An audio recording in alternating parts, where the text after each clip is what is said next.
Okay. So we don't exactly.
Figure it out.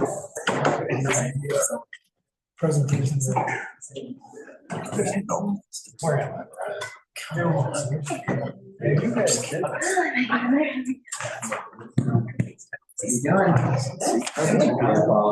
are you guys?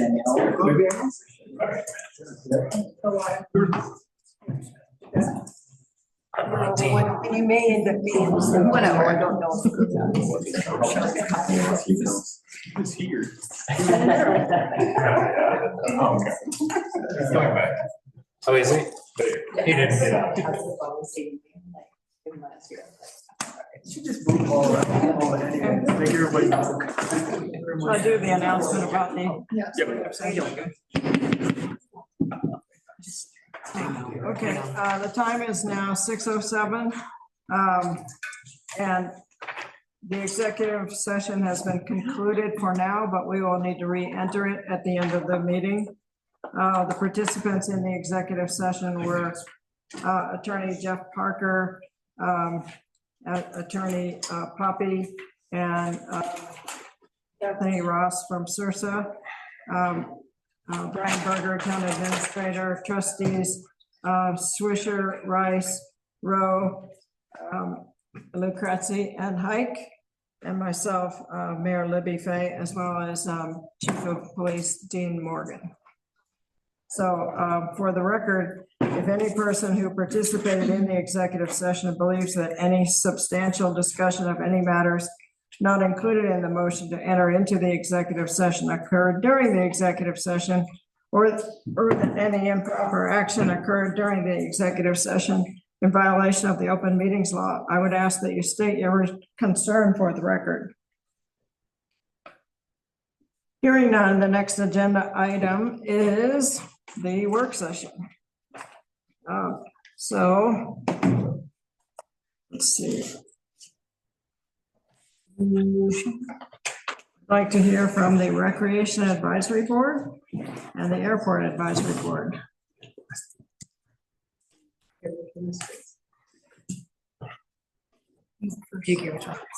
Sorry? Who do you want first? Oh, who do I want first? Whoever's ready to go. Probably the recreation. Okay, recreation. That's on the packet flow.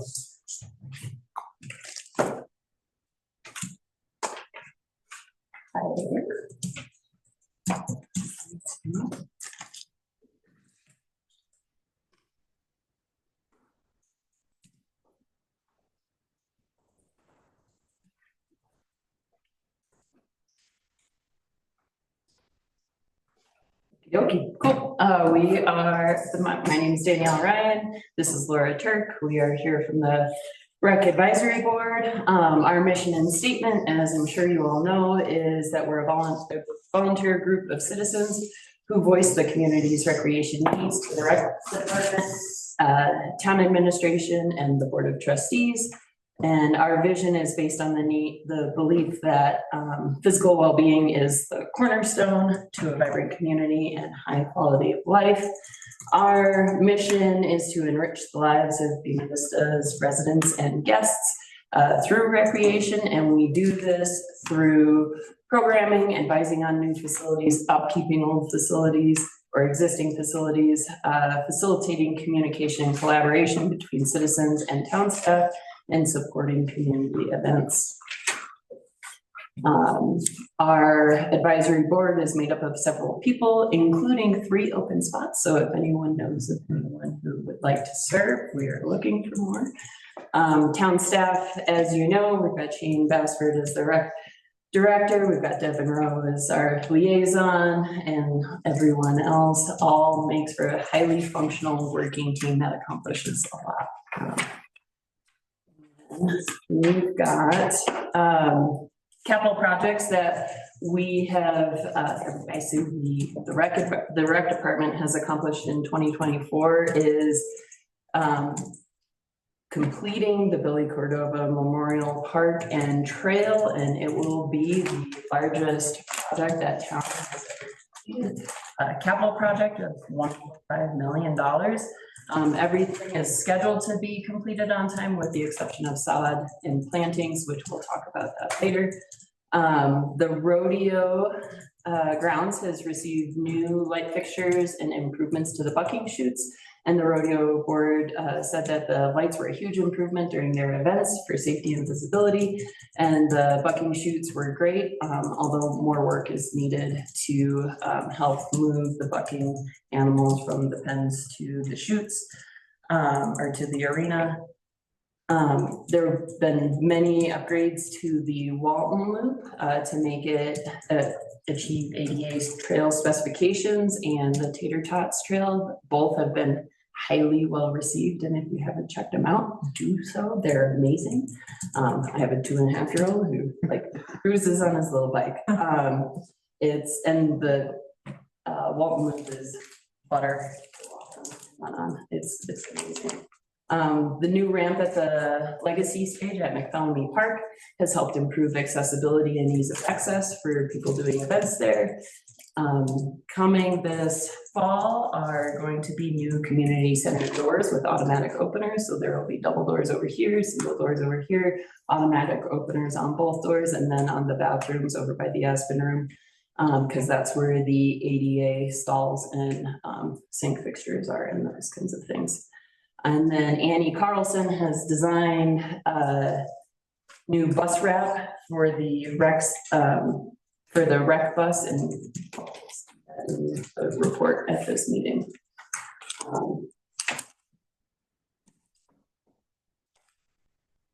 So projects that we were working on in 2024, but will be postponed a little bit, include the Billy Cordova Park landscaping that's been postponed to spring 2025. But it will also include a community planting day. The Pocket Wave project was delayed because there was extra water being moved last fall. This fall, there were issues with contractor availability, but it is on track for completion in fall 2025. As far as the OEDIT grant projects for the Whipple Bridge decking, the boathouse bathrooms, boat ramp, all of those, we're still waiting for environmental approval before funds can be distributed. And the rec department has been waiting and has been under federal environmental review since January 2023. And then finally, the rec department's applied for a grant from Freeport McMoran up at Climax Mine for master plan funding, and they also plan to apply for a DOLA grant to secure the remainder of the funding for our open park, recreation trails, and open space master plan. Great. So the Recreation Board's priorities this year are a continuation of our priorities from previous years. Always looking to secure that sweet dough for capital projects. to contribute to the comprehensive master plan with an all-encompassing master plan that is specific to recreation, parks, trails, and open spaces. Improving our recreation facilities and creating new spaces for recreation. And then always, we are interested in improving connectivity and accessibility through our trail system and ensuring that new housing developments have that in mind to kind of continue connectivity here in BV. Danielle touched on some of the carryover projects. So though it's left with the Billy Cordova in 2025 will be the landscaping. The staff has been getting quotes for shrubs and ornamental grasses and different landscaping and looking at $18,000 additional dollars to complete that project. The OEDIT grant projects do not need any additional funding. They're able to move money throughout those projects in order to meet those needs. There will be no additional funding needed for the master plan. We're able to utilize comp fund planning to conduct a community survey and then looking for grant opportunities. The pocket wave, after learning some information from the Scout Wave in Salida, there have been different choices made for rock and concrete that has increased the price. So there is a request there for a budget increase that also will have a community match. And then an annual request is Whitewater Park maintenance. This is a $5,000 budget request with a community match there. So new projects for 2025. We're requesting $60,000 to replace the wooden decking of the boathouse at River Park. There are large holes and it is an urgent safety issue. The staff is looking at some solutions that might be more cost effective, like replacing it with wood, but ideally a longer term solution would be using concrete, which could be more expensive. The drainage gap between the pickleball courts and the tennis courts failed and have fallen. And so that's another safety issue, looking for a budget request of $5,200 with some grants money there to fix that issue. The 6-line metal works in Salida. They have constructed similar grates that could also work well here. There's additional electrical upgrades to the rodeo grounds. They'd like to add 120 volt and 240 volt connections for vendors and events on both sides of the arena. And we could clean up the existing electrical setup that was installed many years ago. The trail rehab and expansion planning is a two-part project that includes the town of BV contribution to the Chaffee County Trails Master Plan and funding for the rec department to work with a CSU engineering grad student on the Rock and Roll Trail and riparian zone improvement north of the branch. And then finally, during the busy summer months, the softball field parking lot is very congested and unorganized. We're looking for improvements that would include parking stops to better suggest where to park and adding more room for people to walk between the parking lot and the hill by the softball field. Okay, things that will not be funded in 2025, these are requests that came in, but were decided that they would be postponed, is improvements to the 4-square park, looking to replace the uneven concrete around the basketball hoop that's shifted due to tree roots and restriping the basketball lines. That work didn't make the cut. The next one is the drone park. The Mountain West UAS Unmanned Aerial Systems group asked for us to fund additional shade structures at the drone park. It was decided by the rec board that we'd like to focus our capital requests on more generic, more widely used projects and also address some of those safety issues first. And then finally, the rodeo grounds, livestock pen, chutes, and the upgrades there. The rodeo board has requested additional funding. The rec staff is going to look into grant funding to meet that request. There were two projects, the possible projects for 2026 that the rec board felt was really important and had a high interest. That's the replacing the River Park staircase and the park fee in lieu increase study. Both projects have decided we just don't have enough information yet. And so the rec staff is going to spend time getting more information so we can potentially take those on in 2026. The River Park staircase replacement seems to be a potential safety issue. And then wanting to increase the park fee in lieu or study whether we could do that to increase that funding for recreation. That's it. Look at these heroes over here.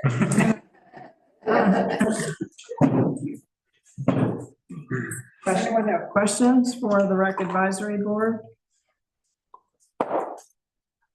Well organized presentation. Parking lot you're talking about is the one above the softball field, correct? Next to the pickleball? Okay. And part of the issue is people, when they want to park in there, they just park whatever, because there's not a lot of direction. It's a free for all, so. It makes sense. Any questions?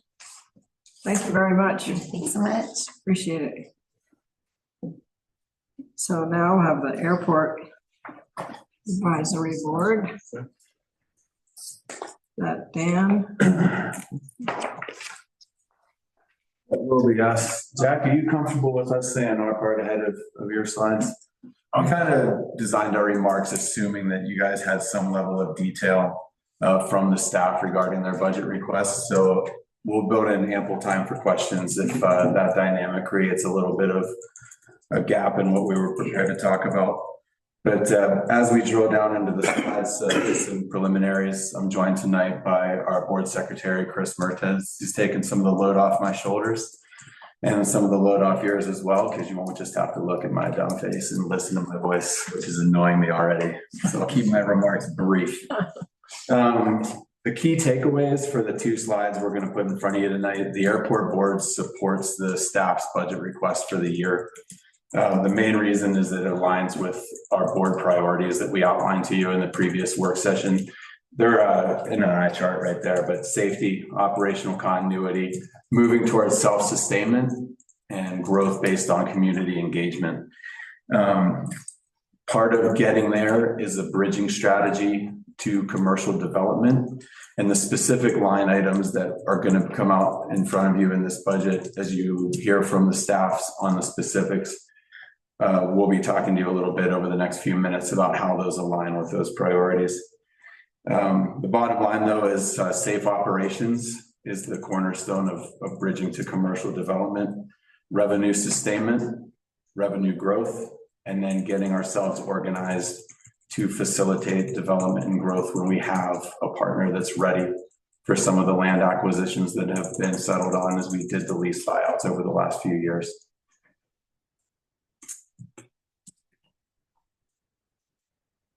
I think one of the biggest requests that we wanted to really hammer home that we're in favor of is the full-time funding for an additional line technician. The bottom line here is our people are our greatest asset, and they go towards that safety through the operational continuity. And if you wanted to jump in anytime, please do. Yeah, especially in that department, I do want to kind of mention, the airport's a little bit unique in that it's not something that everybody necessarily gets a lot of visibility into. You don't get to use a lot. A lot of folks in this room may not have ever even been there or even know that it really exists, to be honest, but it does. It's our airport. It's the town's airport. It's your airport. And more importantly, I'm a local pilot. I fly little airports all over Colorado, all over the country, really. And we have among the best staff, and especially among the best service of any of these little small regional type airports. When you come in to land, and again, this may not mean a ton to people who don't fly into airports all the time. Little regional airports aren't flying their own planes, but when you come in to land here, there's almost always somebody on the radio helping you out. when you do land, especially the folks that are coming in from Denver to go to breakfast and things like that. If you need a courtesy car, our staff are out there waiting for you to pull up to taxi to help you chalk and tie down your plane, get in a courtesy car and go spend money downtown. That doesn't happen at almost any other airport that I've ever been to. And I've been to almost everyone in Colorado at this point. So our staff is absolutely, I just want to reiterate, our number one sort of priority and the number one asset that we have out there. And it's also really important that we continue that service to get people, more pilots, more people at the airport coming to use the facilities, to buy fuel, to do all the things that drive the revenue growth that we're talking about. So yeah, we're looking forward to keeping that full-time staff engaged and available, and we want to be able to provide them the tools to provide that level of service that our customers have become used to. So you're going to see line items for recapitalizing some equipment. First and foremost would be our ground power unit and or the tug, depending on how Jack wants to allocate funding. But the bottom line is there's certain things that any user shows up at an airport and takes absolutely for granted, one of which is an external power unit. This would be the cart that pulls up next to the plane to provide power so that they don't have to run the aircraft engines, which is not efficient, creates emissions and creates noise that nobody wants. So our ground power unit solves that. I took a good hard look at it and I couldn't tell you when it was manufactured. The identa plate is missing. That's because it was before you were born. I'll take that as a compliment. But this is one of those times where the revenue that this item generates, just running some rough numbers, it's going to pay for itself within the first year. And Jack, tell me if I'm way out in left field with that high level analysis.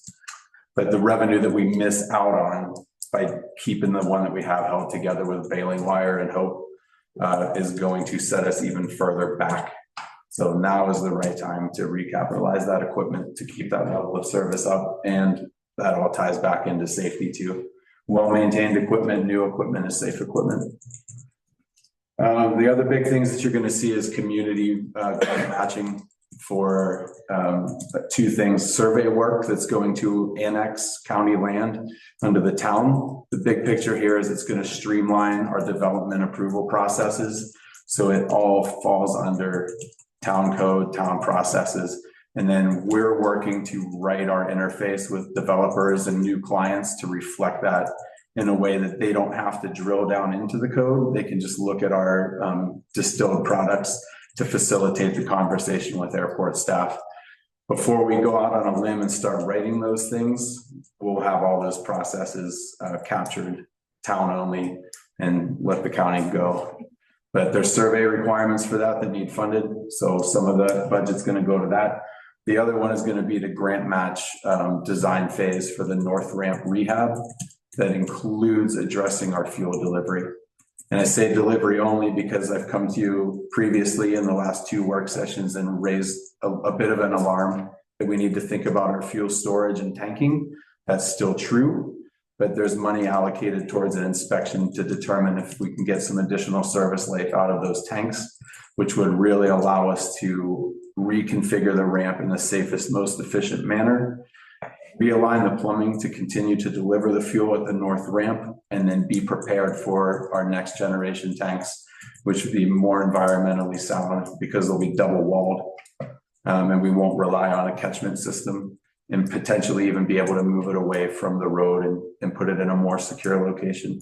All things that are going to be coming down in future designs, but this is a crawl, walk, run process to get there.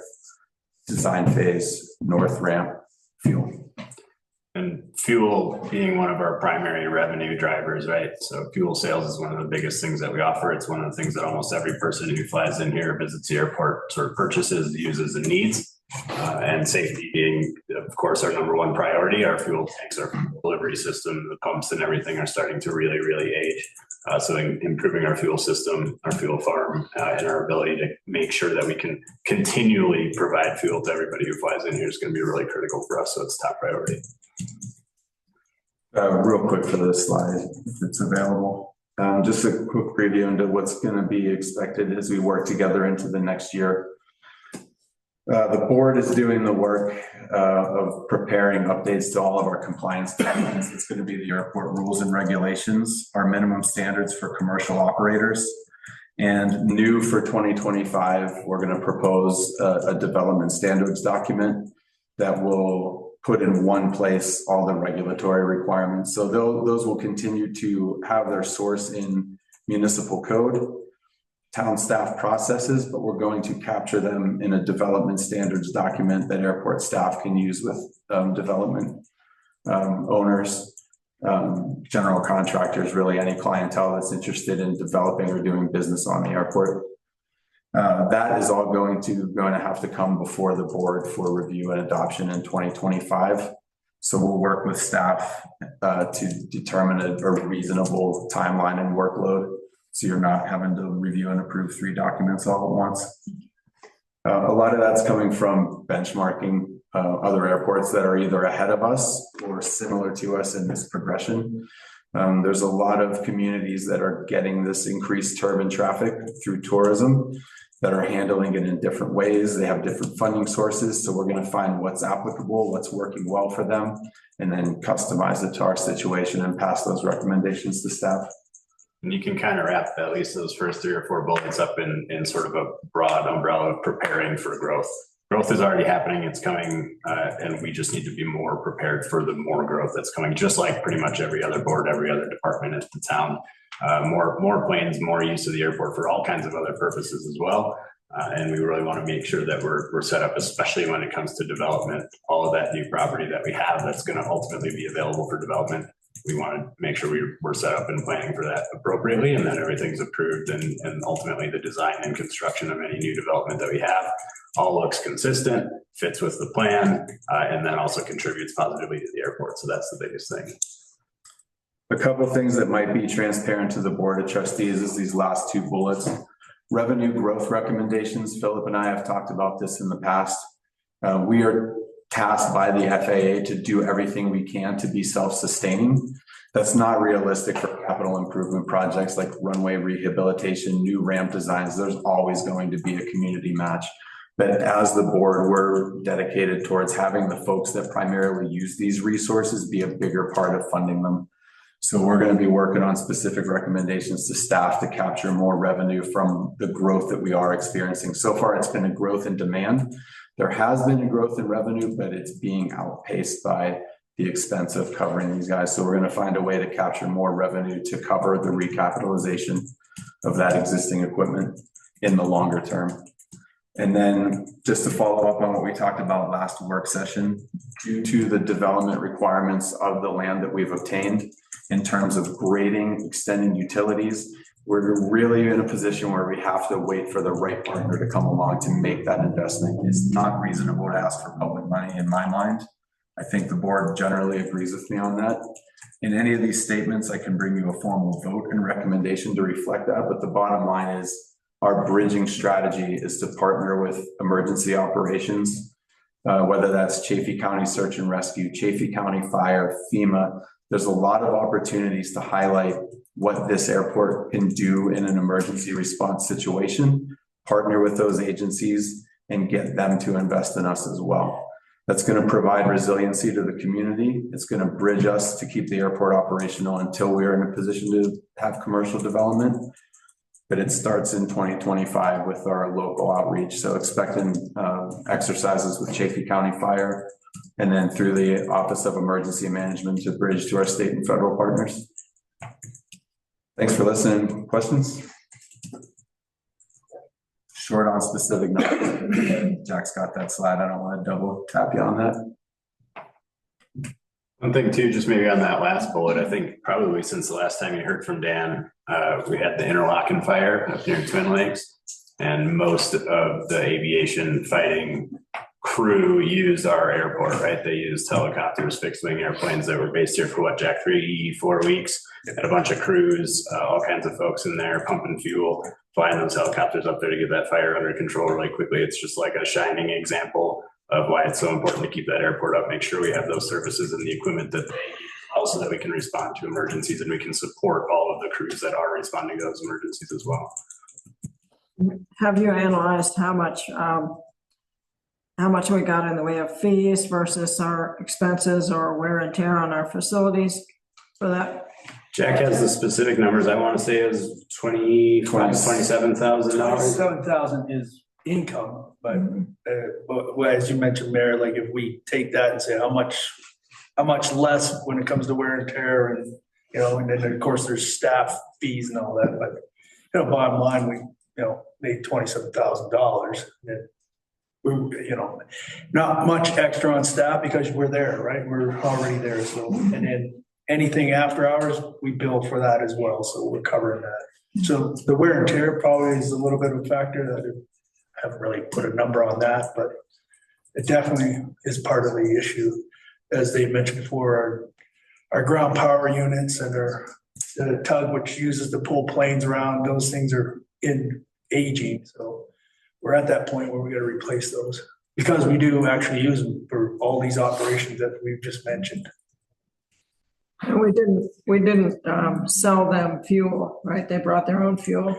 We sold some, but not as much like in other, like the Western Pass, a lot of them bought the fuel rate from us, but we do have a fee structure. So if they use their own fuel, we charge them a flowage fee. So something like 15 cents a gallon. So we do make a bit of money, but ramp fees, and we did sell arguably maybe half the operation fuel, straight up fuel, whereas the other half brought their own.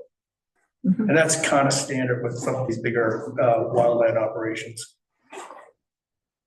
Thank you. Thanks everybody for your time. Look forward to seeing you for the spring work session. We'll be going line by line through some very dry documents, so we'll remember the happy times tonight. Thanks, folks. Good work. Thank you. Thanks. Now we're running ahead of schedule.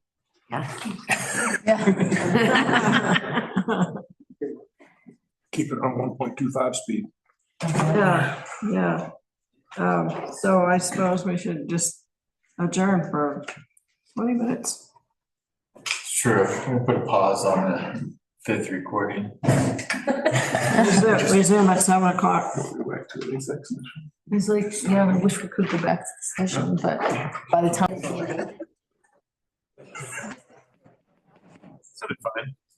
Hello, welcome back or welcome to the meeting.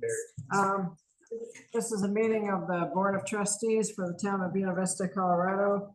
It's October 22nd, 2024. The time is 7:02 p.m. We are actually resuming the meeting that we started at 5:30. So we've already done the Pledge of Allegiance and the roll call. But now we are at a very special part of our meeting in which we will issue the oath of office to a new police officer, Brian Lemick.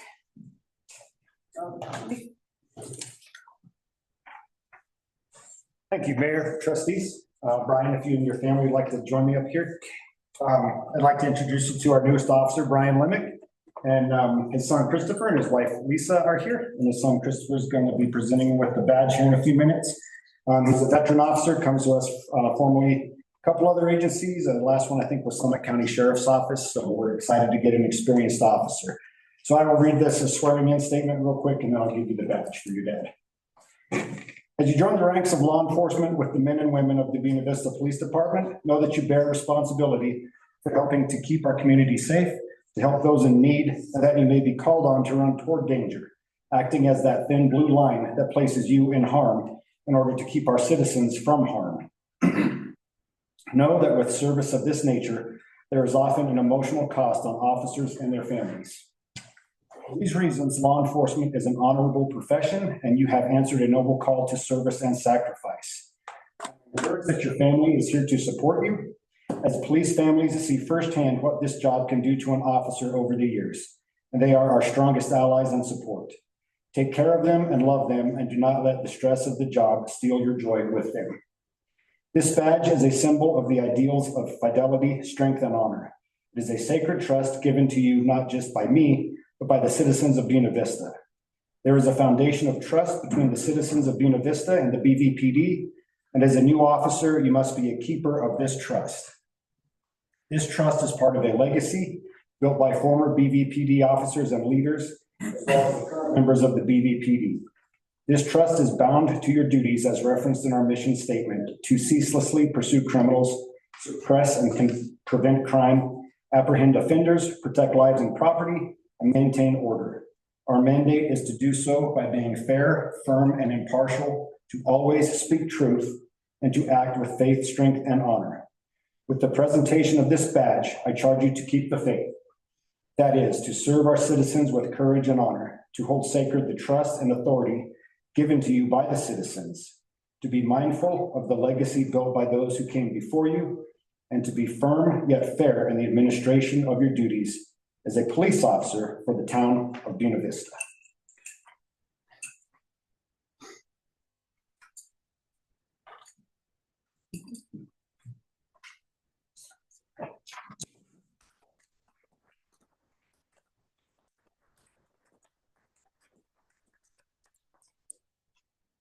Oath of office.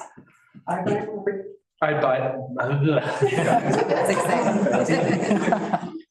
Brian Lemick, do solemnly swear do solemnly swear that I will support the Constitution of the United States, that I will support the Constitution of the United States, the Constitution of the State of Colorado, the Constitution of the State of Colorado, the laws of the State of the Colorado, laws of the State of Colorado, the ordinances of the town of Buena Vista, the ordinances of the town of Buena Vista. and Oh, I said it right. will faithfully perform the duties And will faithfully perform the duties of the office of police officer of the office of police officer upon which I'm about to enter to the best of my ability. upon that I'm about to enter to the best of my abilities. Thank you. Thank you. Thank you.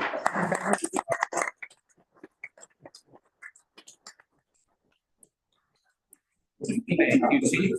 Perfect, thank you. Yeah, thank you. Thank you. Thank you, Mayor. Thank you so much. I'm truly honored and I'm glad to be here. And I know my wife and my son are truly happy for me to be here, and I think this is gonna be a great change for me, and I just appreciate it, okay? Thank you. Thank you so. Other officers?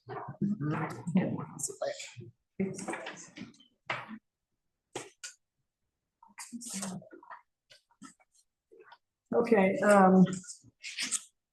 trustees, you have the consent agenda with subjects listed and details in the packet.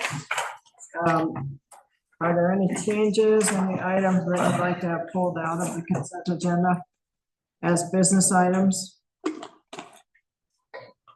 And if there are no changes, I'd like a motion to accept the consent agenda as written. Mayor Fay, if I may, can we mention the correction to the minutes that were made? Please. Okay, I just want to let you know that there was a correction to the minutes on page 19. The third bullet was deleted, can be stucco, split face block, or composite, and still can be used as an accent material, but not as a primary material. And we inserted can be brick, natural stone, cast stone, horizontal beveled siding comprised of composite or non-resistant wood, still may be used as an accent material only or comparable material as approved by the town administrator. Mayor Fay had brought this to our attention that it needed to be clarified. So that's why the change has been made. Thank you, Paula. I'll make a motion to approve the consent agenda as amended. Second. Okay, so we have Rowe and Swisher. All in favor? Aye. Anyone opposed? Okay, the motion passes. Now we are at the part of our meeting known as public comment. And Paula will give me the clipboard on which people signed in. And you will have 3 minutes in which to speak to us about something that's important to you. And please, when I call your name, go to the podium and give your name and address, and then your 3 minutes will start. So, Heather. Thank you, Mayor, trustees. I'm Heather Kilgore, 29696 Hinton Lane. And I'm here on behalf of the BB Strong Community Dinner planning team and volunteers just to provide our gratitude to you all for helping us to again have another wonderful dinner this year. Want to provide you with a couple of highlights from our dinner this year, and then we'll finish with our budget request.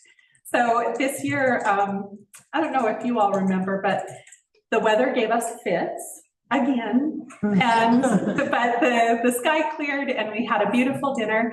And an accomplishment that our planning team feels particularly proud of is we were cleaned up faster than any other year. Our volunteers, you know, we're a team of about 12, and then we have about 100 volunteers throughout town who come and help us set up and tear down, and we were done and out of there earlier than ever, like in about an hour. So that felt really good to all of us. We had 315 tables that were pretty darn full if you were there with us, and it was a wonderful night, I think, for everybody. You know, we continue to host lots of your constituents and our neighbors for a lovely dinner on Main Street in September. So our costs grew a little bit this year. You know, the dinner costs about $16,000. We had a little increase in our table and chairs rental this year. It continues to go up, but thankfully it seems like it's leveling off. It hasn't gone up the way that it has in the past. And honestly, the cost of the dinner is 85% of it is those tables and chairs. And consequently, we just request that you, in your budget considerations, keep us level funded. We are so grateful for the support of the town in the amount of $4,500, and we'd love for that to continue because we want to continue hosting the dinner for a long time to come. We really couldn't do the dinner without the support of town in terms of finances, but also really and truly we want to recognize the staff. Staff is so helpful to us throughout the planning and the day of. Something always happens. This year there was a little something trash, and we're just so grateful for everybody's steady hand to help us pull off such a wonderful community event. So thank you so much for the opportunity to speak to you this evening. And of course, if there are any questions, feel free to follow up with our committee. Thanks. Thank you, Heather. It's a wonderful event. Okay, no one else has signed up for public. So are we ready for the comprehensive plan update? Yes. Okay. Gabby, like you're on Zoom and you're muted at the moment. Now you're live. Can you see me and hear me? Yep. Awesome. Okay, thank you. I prepared a couple notes here, but I'm happy to make this as discussion oriented as you want. So to go, I know Gina is on the steering committee, so she's a little bit more involved than the rest of the board. But I thought I'd give a quick recap.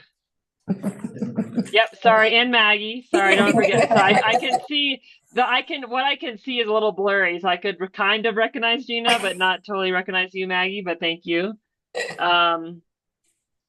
So far in the whole process, I would say we're like about 40% through the project. We've, back in June, we conducted our first round of outreach with the open house. We had about 6 or 7 focus groups while my team was all in town. We've created a steering committee and we've held 3 meetings so far with that steering committee, and they've been really productive. It's a really wide cross-section of community members. Everyone's done a great job of reading the materials ahead of time, adding comments, and then focusing on those comments and feedback during our meetings, and those have been really productive discussions. So far, those discussions have primarily focused on existing conditions memos, so for each topic area of the plan. So for transportation or economic development, for example, we're writing a memo for each of those areas that talks about previous planning efforts in that arena, any relevant background research, and then areas of preliminary recommendation for that topic area. And that's where the most lively part of the discussions have been, is when we're talking about preliminary recommendations for each of those topic areas.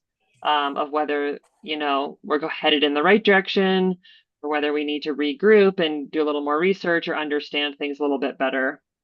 The other thing that we've done as a group is we revisited the collective vision statement from the previous comprehensive plan.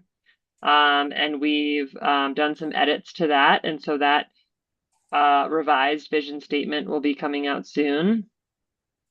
Another thing that we've been working on is updating maps.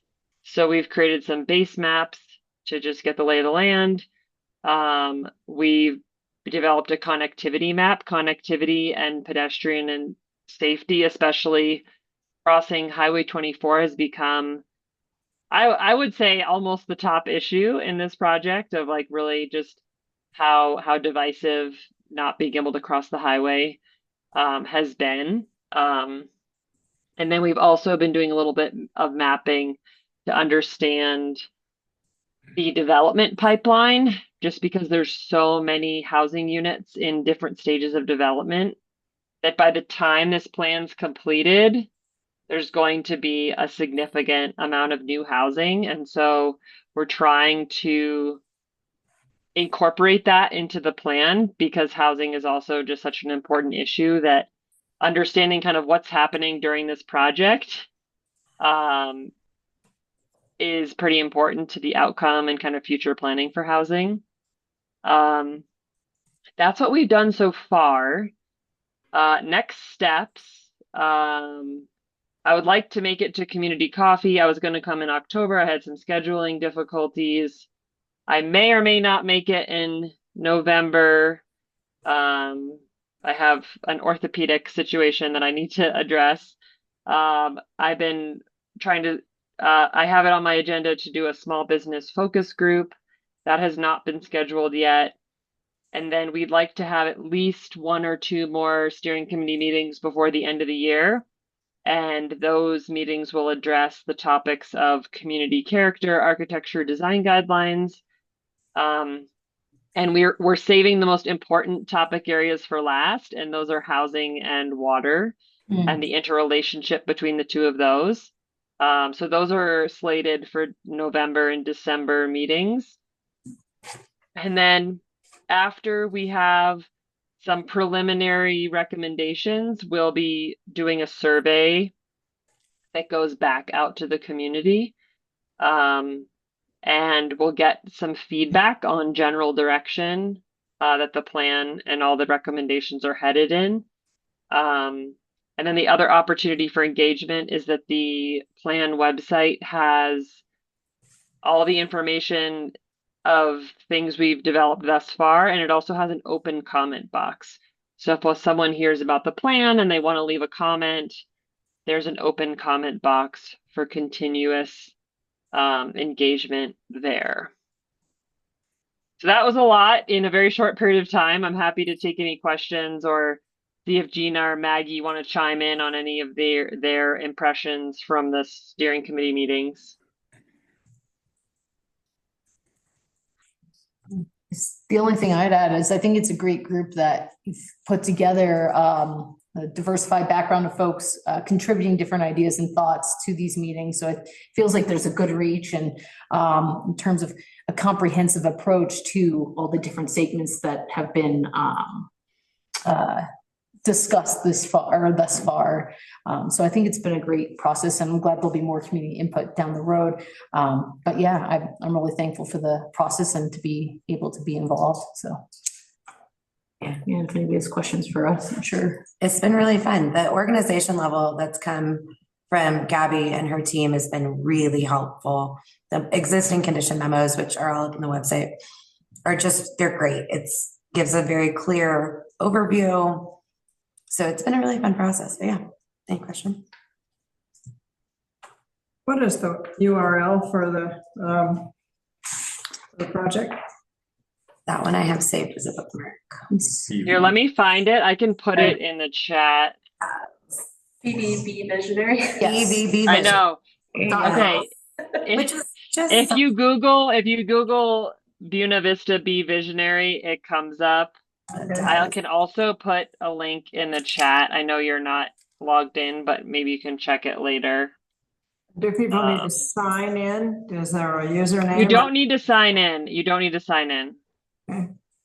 And that's been the really great part too, is being able to just quickly share that link with people that are like, well, you should talk about this. Great, go give us your comment. We would so love to hear it. So I love the comment board. Have you gotten a lot of comments coming through, Gabby? We've had I wouldn't say a ton through the website, just a small handful. Cool. But I would say our more direct engagement through the open house and the focus groups has been really rich, and it's been a lot of great conversations. Great. Other questions for Gabby or our inside members here?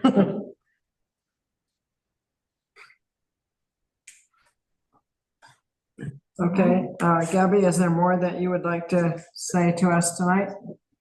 Nope, that's everything. Joel just wanted to make sure that the board was up to date on the project, recognizing that only 2 of you are on the steering committee itself.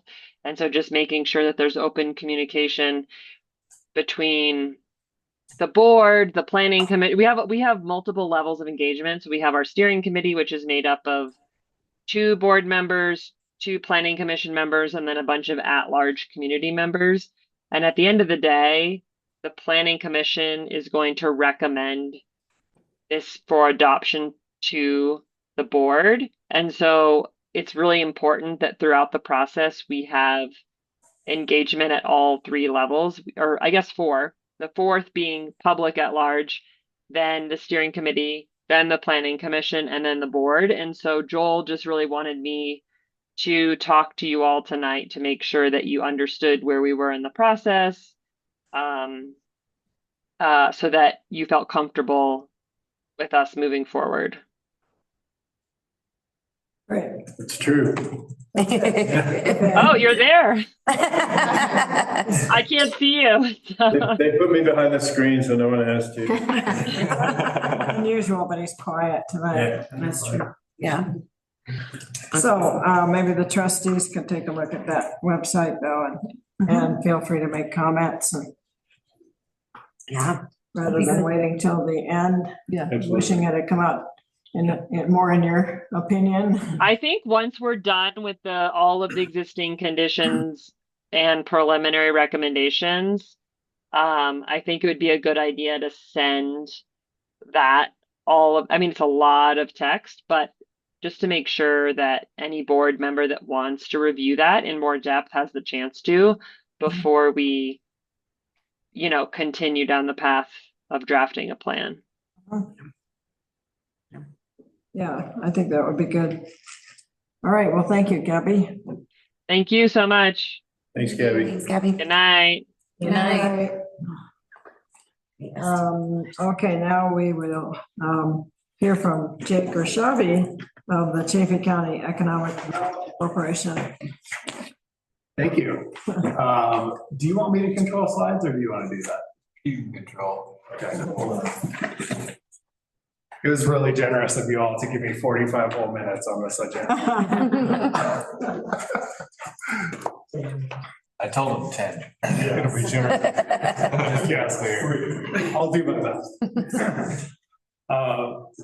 So let me see if this is working. How will that work? Click on it once, and then you can rollerball it. Oh, yeah, cool, great. Rollerball it. Rollerball. Very technical. Cool, learning new things. So this is kind of our annual check-in. Many of you have participated in our events throughout the year, so you've got a fairly good sense of what we've achieved, and you have a very exhaustive list of our key activities in the funding request for 2025. So I won't belabor a lot of these points, but I think it's important to note that basically over the last 3 years and into next year through next year, our strategic plan has stayed roughly the same in terms of focusing on growing the economy from within, year-round jobs by supporting local business owners and entrepreneurs, focusing on the talent pipeline by engaging with education systems here in the Valley, and then also public policy, education, and advocacy, of which many of you have participated in this year. That first area, which continues to be kind of our primary area of focus, is again, just kind of putting those business owners at the center of a network of resources, connections, contacts that are going to help them grow those year-round jobs here faster. We continue to grow the mentor network. We're now up to about 55, about evenly split between here locally and across the state. So these are business growth experts with really specific expertise around growing businesses like the ones that we support here in the county. And of course, we continue to grow that Archangels, local access to capital network. So angel investors, high net worth individuals who invest in local companies to help accelerate that growth. And continue to do, have continued to sell out some really significant events, which I think demonstrates a lot of the community support that we have for the work that we do here. We've this year brought in a bunch of really influential statewide partners that help us in our work of supporting those local companies. In that photo, you've got the kind of innovation officer for the State Office of Economic Development and International Trade, Startup Colorado, and then Blackstone Entrepreneurs Network, which is another nonprofit entrepreneurial support event.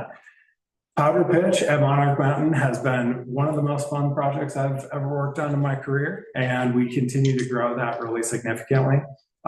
We just set dates for this upcoming year for 25. So it's the first week, the end of the first week in March, which lines up with the town challenge at Monarch, if anybody's a skier. And then ultimately, we've talked about these numbers. This is new from the time that we submitted our funding request. We basically did our impact surveys over the summer. And so this first slide is really just the last 12 months. And if you look at the right-hand column there, I'm really proud to say that those companies that we're working with currently have added another 40 total hires, of which 34 were net new jobs added to the area. That's another 1.4 million in added annual wages to the community. Help those companies raise $1.3 million to fund that growth. And they've acquired really significant amounts of new property, commercial property throughout the valley. And then this is basically the total of the 3 years of this Ascent program. And if you again look at that right side, 70 net new jobs, 3 million in added wages. We've now that new capital raised just bumped up. So we're at about $4.6 million in new capital raised by the companies that we work with here. And that bottom line is really the core of everything we do. So basically those, that 590K in investment over 3 years into the program has produced almost 13 million in total direct economic impact to the area, which is about a 21x return on investment for the program. We continue to enjoy statewide funding, and your local investment in the work that we do then gets leveraged as matching funds for those statewide grant programs. And that's what's allowed us to really bring in that outside funding at a really significant amount. DOLA just confirmed that over the summer that they're going to fund years 4 and 5 of this program, so 25 and 26. So it's a real luxury to be in the line of work that we're in with that type of stable funding over time. And they never fund these programs twice. So that I think is a real feather in all of our caps that they're seeing real results from their investment in Chaffee County. And then we've got some bigger news. On the public policy front, just in the last week, a couple of you participated or attended. We did an EDC Insight series on housing, and we had the directors of the Housing Authority, the Housing Trust, Paul Andrews and Rob Gartzman as affordable housing developers. And who am I forgetting? Amy Eckstein, who is leading the 6A and 6B initiative. We've enjoyed really broad support on 6A and 6B. It is way too early to tell how that's going to go, and I'm as fascinated as anyone and anxious. But I think the caliber of the conversation that occurred there in that panel was just phenomenal. These are the foremost experts on our most pressing issue, and we even changed some minds in that process. People that realized how hard these people are working to find solutions for our community. We will be sending out tomorrow a recording of that conversation and would encourage anybody to watch that before they vote on 6A and 6B. And then we held our second candidate forum, which was for the fall upcoming elections for BOCC. Again, great conversation. I think there are still a lot of undecided voters out there, and we got great feedback from attendees as to kind of the enlightening nature of that conversation. And most of all, I want to talk with you about the funding request for next year. It's stable. We have not had a funding request for the last, this will be the third year in a row. And our budget remains almost essentially on par with the past 2 years. Still kind of very equally balanced between public sector, private sector members, and then those statewide grants. That's a one-year program, so that represents about half of that DOLA grant that is already secured, and we always have additional kind of overlay grant funding over and above that. We just haven't gotten kind of final conversation or confirmation on those.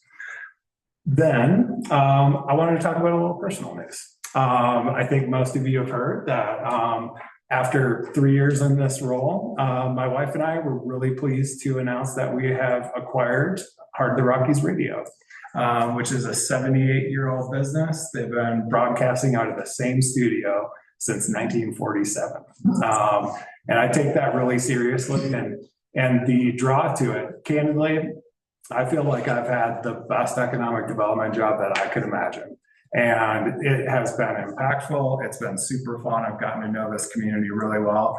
The thing that drew me to this is we're all making really big decisions right now. And I would say, you've heard me say it many times, it's not too late here to choose. There are other mountain communities where like that ship's already sailed. Summit County is going to be a dominant tourism place for decades to come. Here, we have some really big choices to make about that. And I think that those choices warrant some really deep conversation. And I think that those radio stations and the new digital tools that we're about to launch with like longer form podcasts, social media, email marketing, stuff like that is going to be a really important way to facilitate those community conversations over the next few years. I did share, I'm not sure if it made it all the way around to you, but shared the EDC's transition plan, which is adopted in August as we made that announcement. It is intentionally really slow. I am on the job until we find a suitable replacement. And then even afterwards, the board has asked me to be on as a consultant and advisor specifically to the Ascent program. And this, I think, it's a really strong commitment from that board to continue this work that is going extremely well. I'm here to kind of deliver that message from the EDC board that strategic plan will not change much heading forward. So we're really committed to that. And then also, I'm excited because we're going to bring the radio on as a partner to a lot of that activity, specifically around Ascent. And there are phenomenal stories to tell that we just haven't had the resources and tools to tell. So I'm going to stay close to that work. We've got some great candidates that are kind of in the process right now. It would be lovely to not work 2 full-time jobs, so I'm hoping to make those decisions quickly. But most importantly, we're committed to doing that right. And our other funding partners, including the private and other public sector here in the Valley, and those big grant funders have not flinched at that move. So they're all convinced that we're all heading in this direction. So business as usual with the EDC. How was that on time? It was pretty good. Getting long? Yeah, 30 seconds. Nice. Q&A? Well, congratulations. Yeah. And the numbers you put up there are just fantastic in terms of the number of jobs and wages earned in the community. And I know you've worked really hard at it. And the businesses appreciate it. We appreciate it too. Thank you so much. I appreciate it. Other trustee questions or comments? Congrats and thank you. Thank you. Yeah. I've really appreciated your support over the last 3 years and would encourage you to stay at this table. Like, I think the EDC is an important facilitator for a lot of those conversations, and hasn't always been easy or smooth, and we don't always agree. But the fact that we've maintained a really professional relationship through that means a lot to me. And I think that you'll see the EDC in their hiring is going to be heavily focused on doing that kind of local government work, local government affairs and policy work at an even better, more professional level. That's never been my skill set. I kind of have done the best I could. But that is a really great signal from the board that they're committed to maintaining these relationships for a long time. So, thank you so much.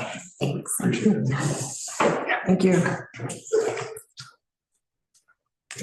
You bet. Oh, I see familiar faces back there.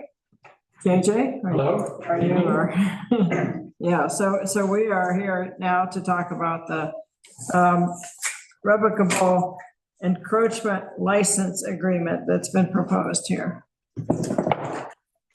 So, is this you? Yes, thank you, Abby. Thank you, Mayor. Thank you, board.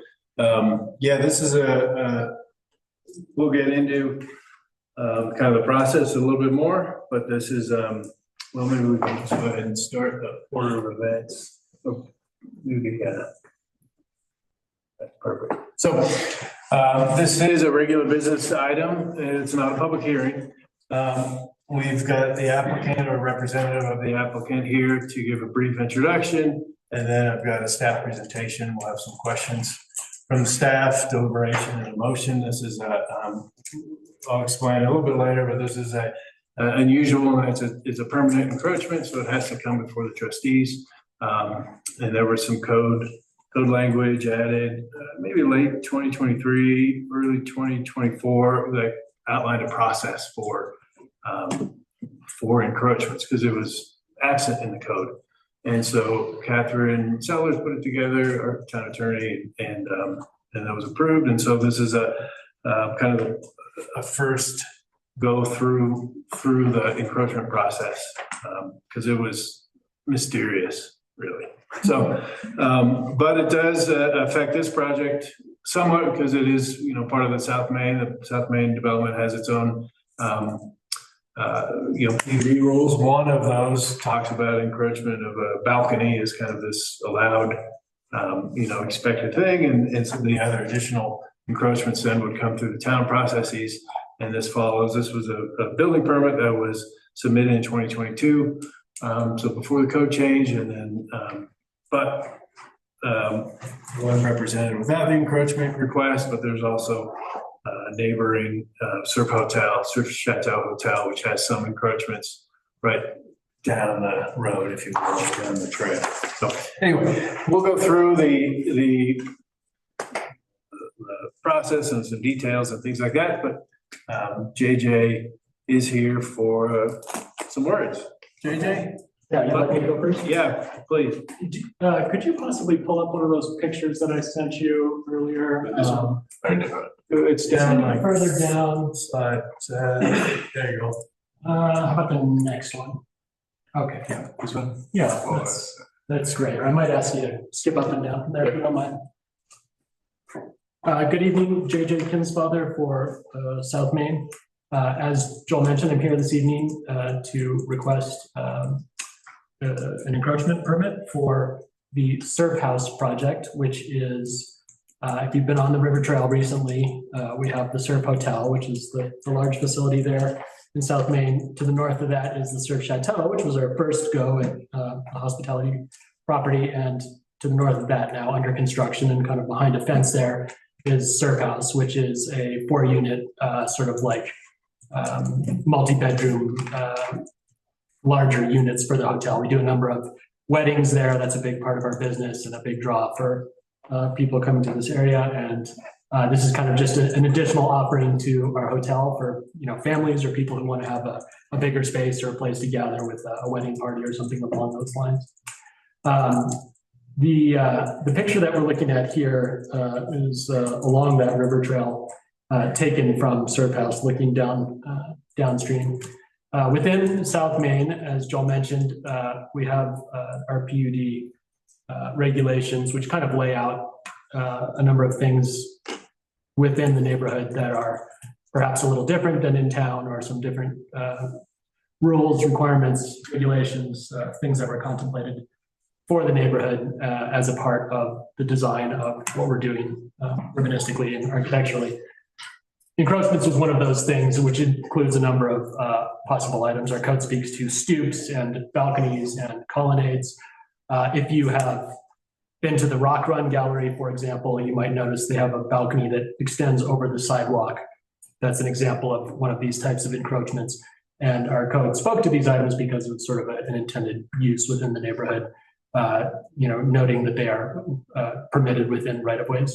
So this project here, we are looking at, in the foreground, you see a stone sort of patio. This is from the Surf Chateau. This was a encroachment that we requested from the town, I forget, 2014 or 15 or something along those lines. And in this case, that little patio area, including the rock wall, some of the handrail that you can see there is outside of the property. It is within the river trail right of way. And that was why we requested an encroachment there. In the background, if you can sort of see what's going on there, that is the Surf Hotel, which if you've been there, I'm sure you have seen the large wraparound balcony. It's 2 levels. It's, massive structure that goes along 2 sides of the building there. What you probably don't know is that the entirety of that balcony is also an encroachment. It is within it is within the front loop street right of way on the south and within the river trail right of way on the east. So I'm here this evening to ask for a similar encroachment for this project. Brian, I don't know if you could scroll up maybe. Yeah, a little hard to see in this picture, but this is the river side of that same building that Joel had at the beginning of his presentation there. It's sort of this giant stone castle, if you will, that's along the river. We're very proud of it. It's been quite a labor, hopefully a labor of love when we get done with it, mostly just a labor at the moment, but we're trying to make a really special and amazing addition to our town. In this case, again, kind of similar to that first picture, we have a balcony that extends to the edge of the river trail right of way. And our request is to clad that wall with larger stones, up to perhaps 2 feet in diameter, sort of swooping up to a smaller sizes as it gets up towards the base of the patio. But the patio itself, the building, that is all within the property. It is these sort of stone cladding that we were requesting this encroachment for. Additionally, Brian, if you could scroll down to the other picture of the stairs. Additionally, this is on the Surf Hotel, but a similar condition is proposed here, where we have stairs coming down on either side of the building that come down to engage the river trail and just connect that property to the trail so that people have clear and easy access to enjoy this beautiful part of our town. So that is kind of the nature. I wanted to explain sort of what we're asking for there. And yeah, we have, done this several times before. As Joel mentioned, there's a little bit different process now, but I hope that the additions that we've made to the town and that these encroachments have proved to be, not problematic for the town and a great addition to our offering here in BV. Thank you. Thanks, JJ. So I'll start going back up, Brian. That's good enough for you. So this is just to locate yourselves. You see, like JJ was saying, it's just north of the Surf Chateau. It's a really duplex 1044 and 1066 Wave Street, but it's one unit. And it's on Wave Street, both of those, which is just north of the Surf Chateau. As you approach the Surf Chateau, you take a left on it, and then the river trail there. I've got a close-up up here in a minute. So like JJ was saying, the request, there's a couple of requests. So one is encroachment license for the rock facade on the back patio, he was explaining, and then the bottom stairs on either side. So on the north side of 1066 and the south side of 1044, there'll be 2 maybe a couple steps going in, up to 2 feet into the river trail with approximately 8 feet of ground left over before the rock. Why are we coming to the Board of Trustees? Well, this was part of it before. Any encroachment of a permanent nature must be referred to the Board of Trustees for a decision. Other ones do not have to. And things like JJ was saying, in the prior to the 2021 PUD rewrite, if you will, or the development agreement, there were a lot of things that were contemplated for encroachments within South Main, and then during that process, it's really just balconies, and it refers to the town code for everything else.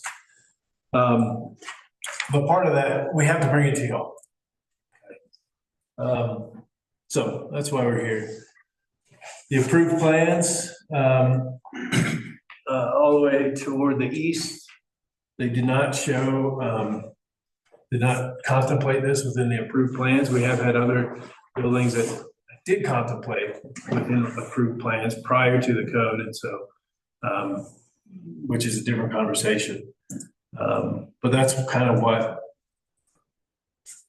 it's created a little bit of confusion, you know, with South Main and the process, the new process. The proposal itself, so this is a close-up of the proposal. I apologize for not being able to send this to y'all earlier. We had to make some last-minute changes late this afternoon, so it's pretty new. But you can see, just get up. I apologize to the TV people. Can you zoom in on it? Yeah.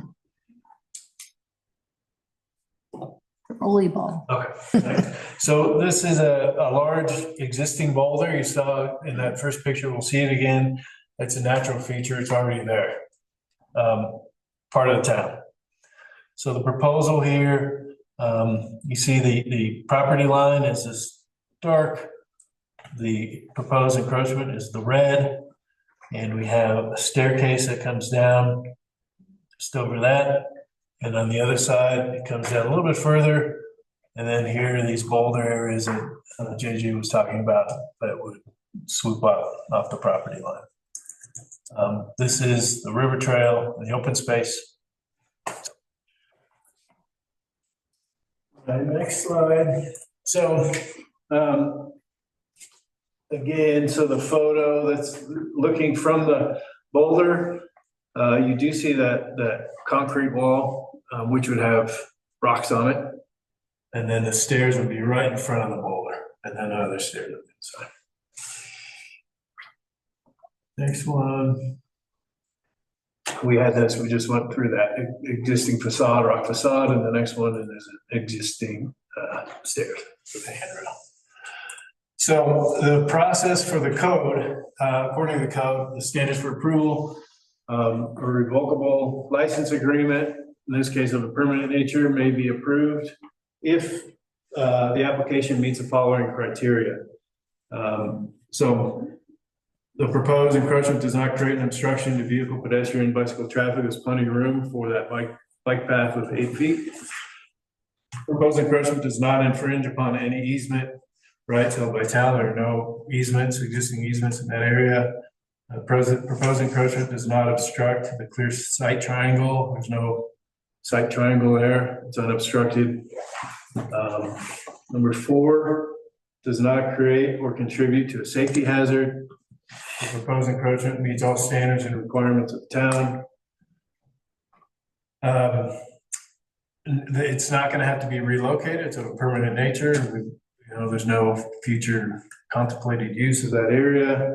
And then the encroachment is not located in any public park, open space, utility drainage, or stormwater facility. And this would be the part that you all have to contemplate about that. So, because it is a open space, there are some things to consider. It is of course the municipal code and the timing. Perhaps the timing of that, Jeff can speak to any questions you might have. But the timing of the code, the timing of the building permit, the timing of the other existing situation in South Main, et cetera, the potential to beautify the concrete with rocks. So We've written the draft resolution, which we'll need to amend here. But there are two elements. It's written separately or together. You can contemplate the resolution. The resolution is written to then enter into the agreement. It must be evaluated according to those 7 criteria, and it's your discretion regarding interpretation and approval. So the next steps would be questions, deliberation, and then a motion to approve with amendments or deny the requested encroachment for elements of 1044 and 1066 Wave Street in the town open space. The resolution states the agreement requires attorney approval prior to execution. We do not have, because of the timing of construction and things, we got it on the next agenda that we do not have the agreement in place, but it's pretty standard language. So nothing for you to approve, just authorize the mayor to sign as long as the attorneys agrees with it. One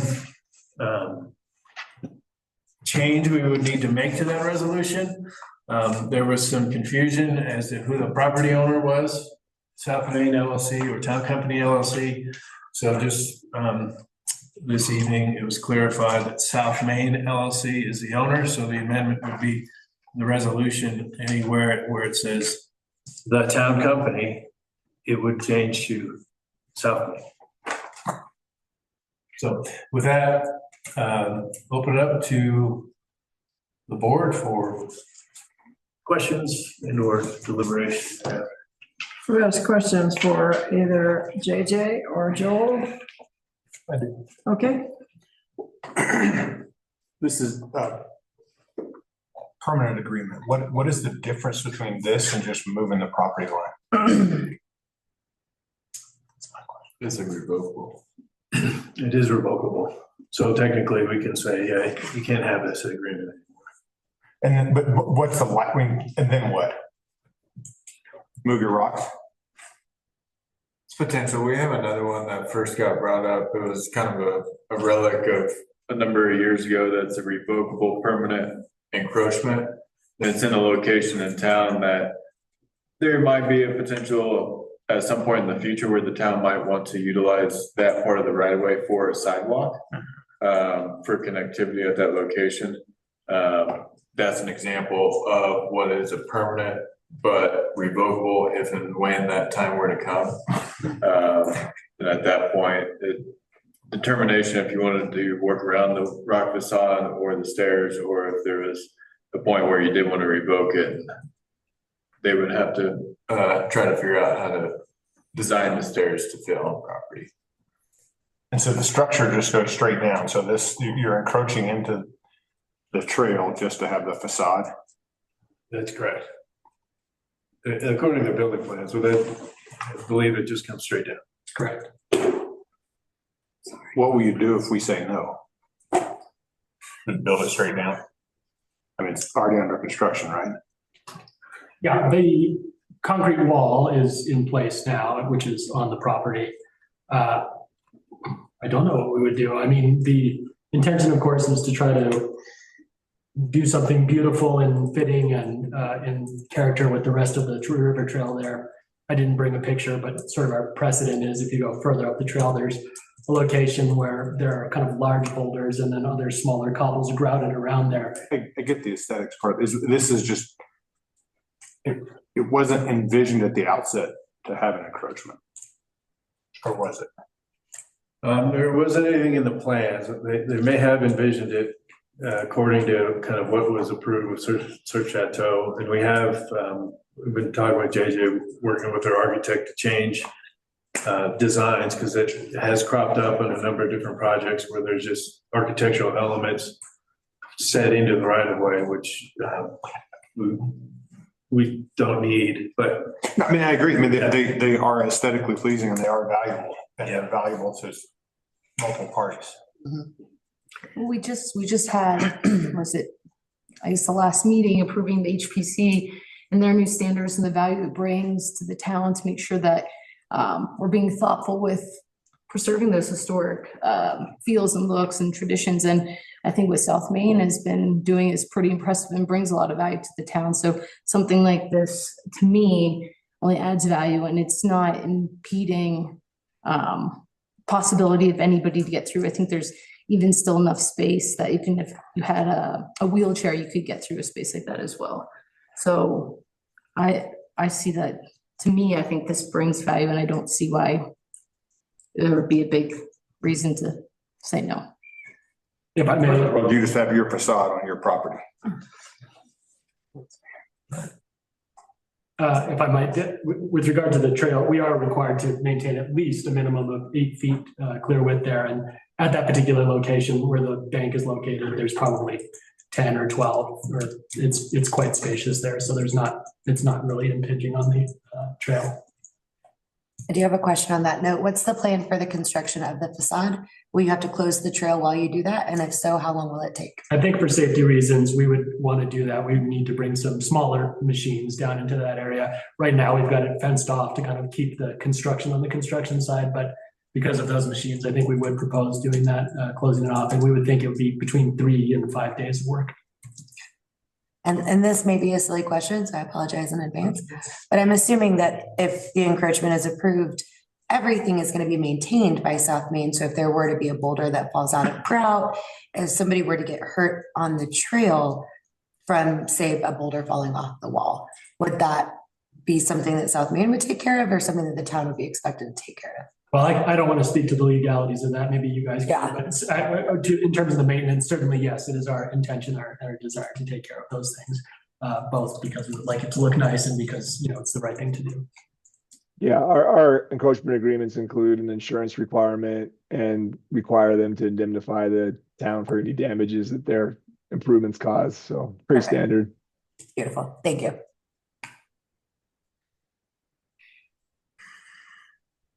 Your building style down there has always involved whole boulders, real rocks. And I would assume that you'd be doing that again here versus using a cast stone that would be thinner, right?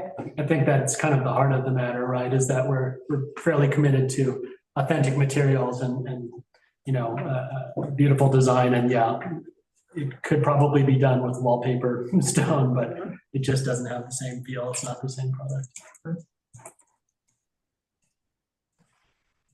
Any other questions, concerns? I was just trying to figure out how you get here, because when the plans are originally reviewed and approved, there's not a clear indication that you're building off of your property, was there? No. And so it's underway, and then now we discover this is what we have to deal with. In this instance, yeah. If I might speak to that a little bit, as Joel was kind of alluding to, we kind of find ourselves in this no man's land at this moment in time, where in the past, this was essentially a by right use within South Main. And so, we've done these things, gone through the appropriate process with the town, but it was essentially just a perfunctory process. It was a by right use. Now, because of these changes in the way the code is written, where previously this kind of encroachment was not really, a process wasn't defined, our PUD zoning defined it. But now that it is defined within the town code, we're subject to a different set of rules. And so we're kind of finding ourselves, to your point, like, okay, here we are at this moment. It seems to be an ongoing trend with South Main is that there's a idea that's initially put forward, and then down the road, you have to come back to us to change it to. So I think I don't know, is this going to happen again? This is a little tricky in that I would say in this case, we were sort of on our path and the town's code changed during that time period, which, happens. But when it's something that sort of affects us, our zoning code, and it's hard to stay on top of all these things, both for the town and ourselves. And you don't realize that these things are in play until the moment comes up, and here we are. But in the future, in the intention of adding value to your property by building on public property is probably not a philosophy that would be continued. Well, I guess that's a question I guess that's a question that you guys would need to contemplate. This is a sort of funny situation because this river trail, this right of way that we're talking about is also happens to be open space. In the case of right of way of a street, which is also public property, it's still, I don't know if a de facto is a fair statement, but I mean, it's still an allowed use that would be expected. With the balconies in particular. For right now, if the staircase encroachment is not a tripping hazard, the trail is still wheelchair accessible. Yes, as I was mentioning, it's even with this encroachment, there will still be 10 or 12 feet of clear area, which exceeds the 8-foot minimum required.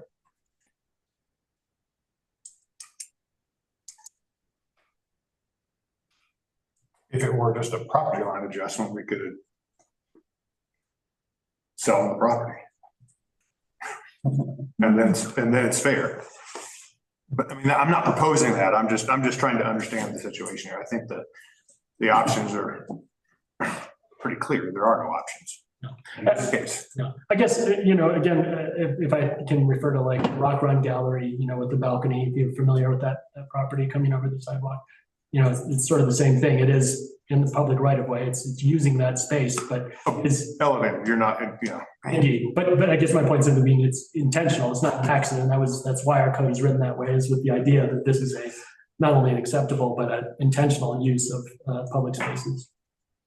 There is a duty to, planning department to when reviewing building permits to catch these sorts of things where it's like, what are you putting on the outside of this, Yeah. Is this stair really gonna just end in an angled little stair thing? And so those are the sorts of things that we now are able to catch and review, and we're doing a much more thorough job on asking all of those kinds of questions than maybe had happened for this particular. Yeah, I think it sounds like the impact of the trail is negligible. It's just a principle matter of building stuff off of your property that adds value to your property. I would challenge that, but what South Main is doing also brings a lot of value to this town with sales revenue that's generated from the events they hold. So I would challenge that in saying that it's only benefiting them. I think a lot of what they do brings benefit to the town. I'm sorry, I didn't mean to characterize it only benefits them. I'm sorry, that's not what I intended. Okay. It was the principle of being able to add something to your property, to my property, to someone else's property, and on this off of my property line. So there's that principle of stick to your property lines. I'm not trying to say anything negative about South Main. I'm sorry it came out that way. I'm just stating a fact. I think that I don't think it's specific to, I think it benefits everybody. So I guess just to clarify that when you talk about property lines and what is the value of it only benefits them, I think it's bigger than that. I look at a bigger picture of what it actually means for the entire town and the experience of the people walking that trail too.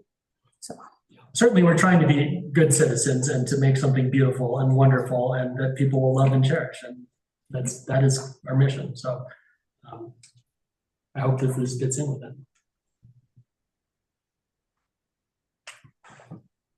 You both have very good points. You both have very good points. So will the public be able to just turn in and go up these stairs? It's a private property, but people do that all the time now. I mean, obviously the hotel, they go around there. I mean, that is a public space, even within the chateau that has that kind of central courtyard that goes through the arch. I mean, yeah, people use it all the time, which is wonderful. I mean, we're in the business of selling rooms in these properties. So we love it when people come by. Great. Does anybody have a desire to make a motion on this? Make that motion. Make a motion to approve an amended resolution so that it's changed to South Main versus the town company. That was the recommended verbiage. Resolution number 70 series of 2024. I'll second. Okay, we have Lucrezia and Rice. All in favor? Aye. Anyone opposed? Okay, the motion passes. Thank Great. you all for your time, and I appreciate your questions. And, again, I'd just like to reiterate, we really are trying to make something wonderful for town. So thank you. Appreciate it. Okay. I Thank you, did JJ. want some further discussion there, but I do I'm agree with sorry. it. But yeah, I just want to make clear that these kind of things are very common with South Main. And, it's not, I'm not against it at all, but I want to, whether it's adjusting development agreements or this encroachment thing, and just many little small tweaks, I feel like the South Main continues to come to us to adjust, to just really in the future to just take a look and make sure that we don't have to keep having these kind of things happen. Sure, your point is well taken. It is truly a function of at all times trying to do the very best that we can in the things that we're working on. And I realize that sometimes that it's a little difficulty, but And I appreciate that this started a long time ago and codes have changed and whatnot. So, it's a ongoing process and you're doing great things as well. So thank you very much. Sorry, I forgot to ask. That's okay. Okay, great. So now we're back to the budget. There's Philip. Oh. Good time. So excited. Right? Everybody gets to leave the room now.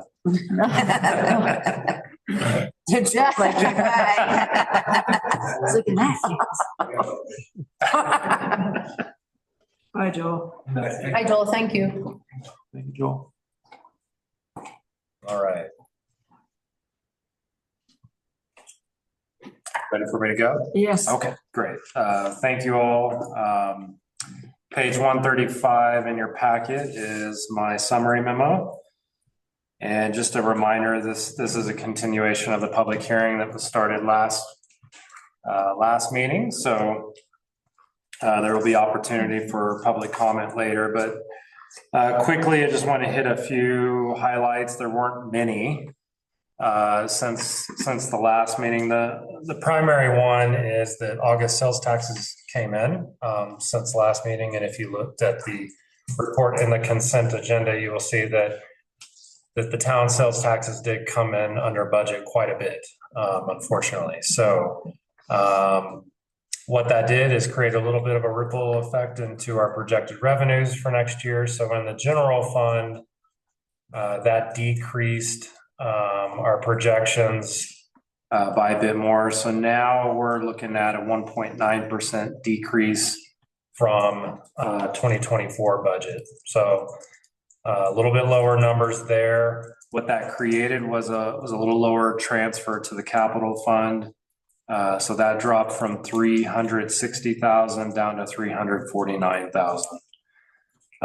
We were able to contain that a little bit. Some revenue projections from interest.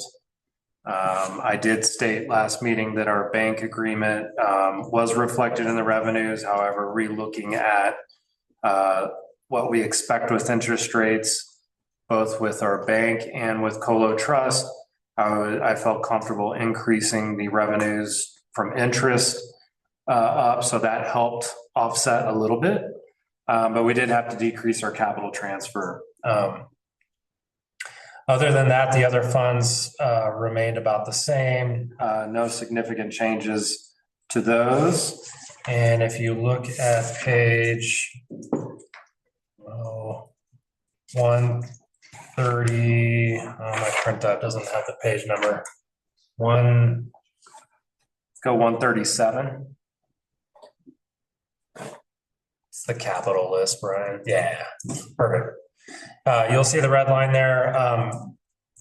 Brian and team also identified some additional grant funding, small grant, mini grant funding for some of the recreation projects. So we were able to keep the same projects above the line and the same ones below the line. So even though we reduced our transfer, we're able to minimize the impact to our project list. So that's the good news. Projected, let's see, no changes on public support with the exception, the comment was made regarding Operation Flagpole did confirm that did shut down. So that has been removed. And no other changes to that list. The next page, you will see that Susie Kelly, as part of the Heritage Group, will be here at the next meeting to speak during public comment about their ask. So you'll hear more about that then. Yeah, I'll keep it short tonight and take questions. I'll stop there. I have a question for you. It's from the sales tax reports early, like in the consent agenda. Where you make a comment there that in terms of August sales tax being lower, that multiple large accounts were delinquent this month. You read it, yes. What should we make of that? Like, is there a number we can attach to that or? Yeah, roughly about $22,000 for the month of August. That doesn't bring it back to flat. It's still below budget and below year to year, but it cuts that down quite a bit. That did decrease sales tax revenues by about $31,000 in 2025. So, yeah, that's roughly the amount that we would have expected from said accounts. So, yeah, I have a very similar question about that. So you're taking that into account when you're adjusting the projected revenue. I'm using it, I'm not necessarily adding those numbers back in. But Brian and I look at that together and we will say, what are we comfortable with knowing that those accounts will come back? They'll catch up in September. So that we're not drastically going down and up from meeting to meeting during the budget. We did anticipate those numbers back in. So by default, I wouldn't just add them back in. But you're also just not panicking and being like, oh no, right, we're super low. So we do have a bit of that padding in the projection to minimize the swing, if you will, because they will come back in September. Yeah. Side question, is there like a fee or something, or if you're delinquent? Yes, there are some penalties. I don't know specifically what they are, but we do lean on the state to help. They take a really great approach, I think, in helping. They're not too aggressive, but they will make contact very quickly. They will talk through it with the businesses, making sure they understand what's going on. And usually they'll come up with a plan with the particular business on how to catch back. When they're delinquent, it's not just you, it's the state as well. Right. And they're like, hey, right. That helps harder than you are. But they probably keep any interest or penalties. Yeah, I don't, they never show a breakdown of. You don't get an error in your favor. And you don't play the bad guy either if they do it because of the local relations, That's right. especially small town. Yep. So, and we hope that they get caught up, right? We hope. We don't truly know that. I mean, if they're in trouble, then state knows. We might not get that. That's correct. This is a pattern you see somewhat routinely. I'm feeling like it's happening more. Yeah. A little bit more. Is it like general you seeing it more, or with specific businesses you're seeing it more?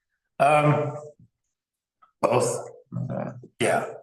I think this August was a bit of a surprise because there were more than usual. I think it happens. Sometimes it happens by accident. They'll file just a day late and it won't get into our return until the following month. So sometimes it's not even, it's not even intentional. But it does seem like it's happening a little bit more. Yeah. So, So do you have it built in that they will catch up? I do in the projections. So we have padded, not completely. It's like cutting it in half. Yeah. But yeah, I read this. Yeah, that's good. Yeah. That's good. I read it too. Yeah. Line by line. Even tie it into your budget numbers here. Yeah. Any other questions? Comments?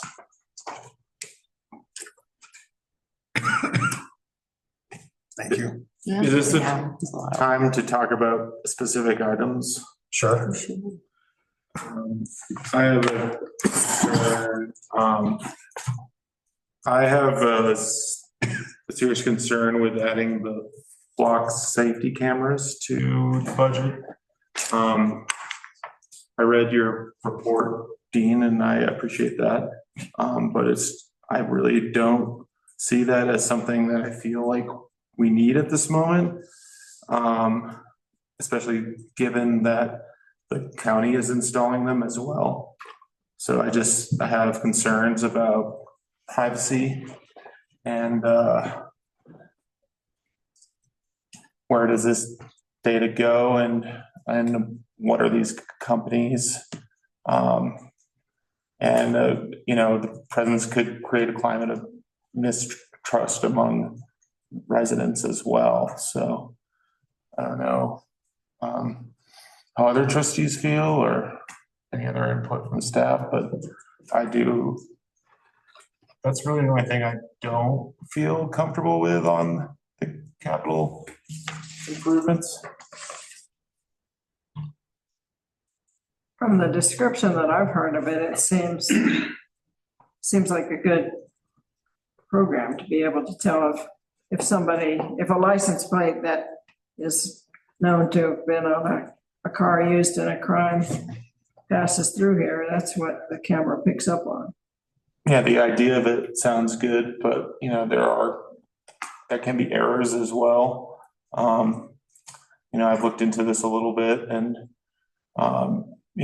if there's an error or something and someone gets pinged, there is a possibility. I don't know if you have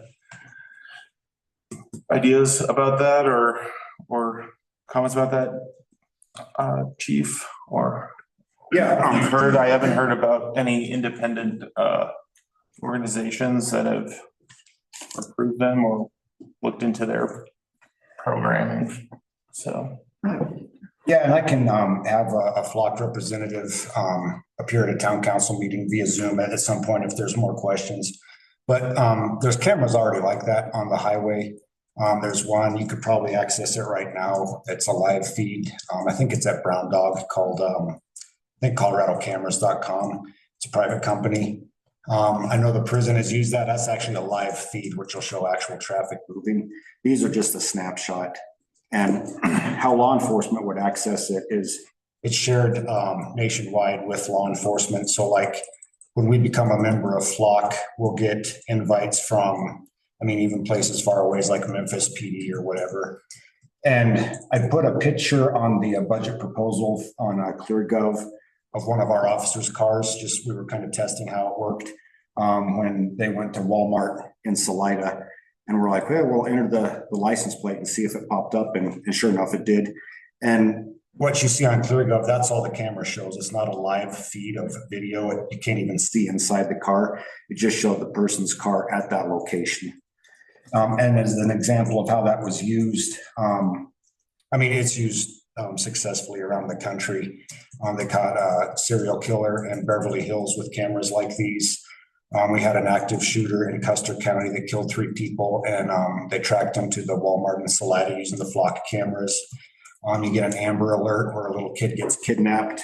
Guy takes off into the mountains, maybe he goes up into Clear Creek County. So Flock cameras are going to track that much much faster than an officer driving around like, hey, let me see if I can find a, suspect vehicle, a red sedan, 4-door type of thing.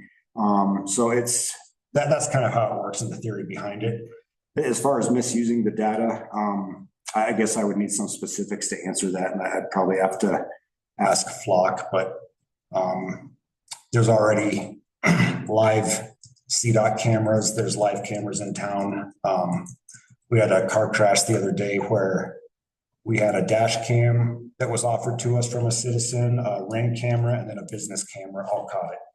So those are those are private cameras that I would say are more intrusive than this would be.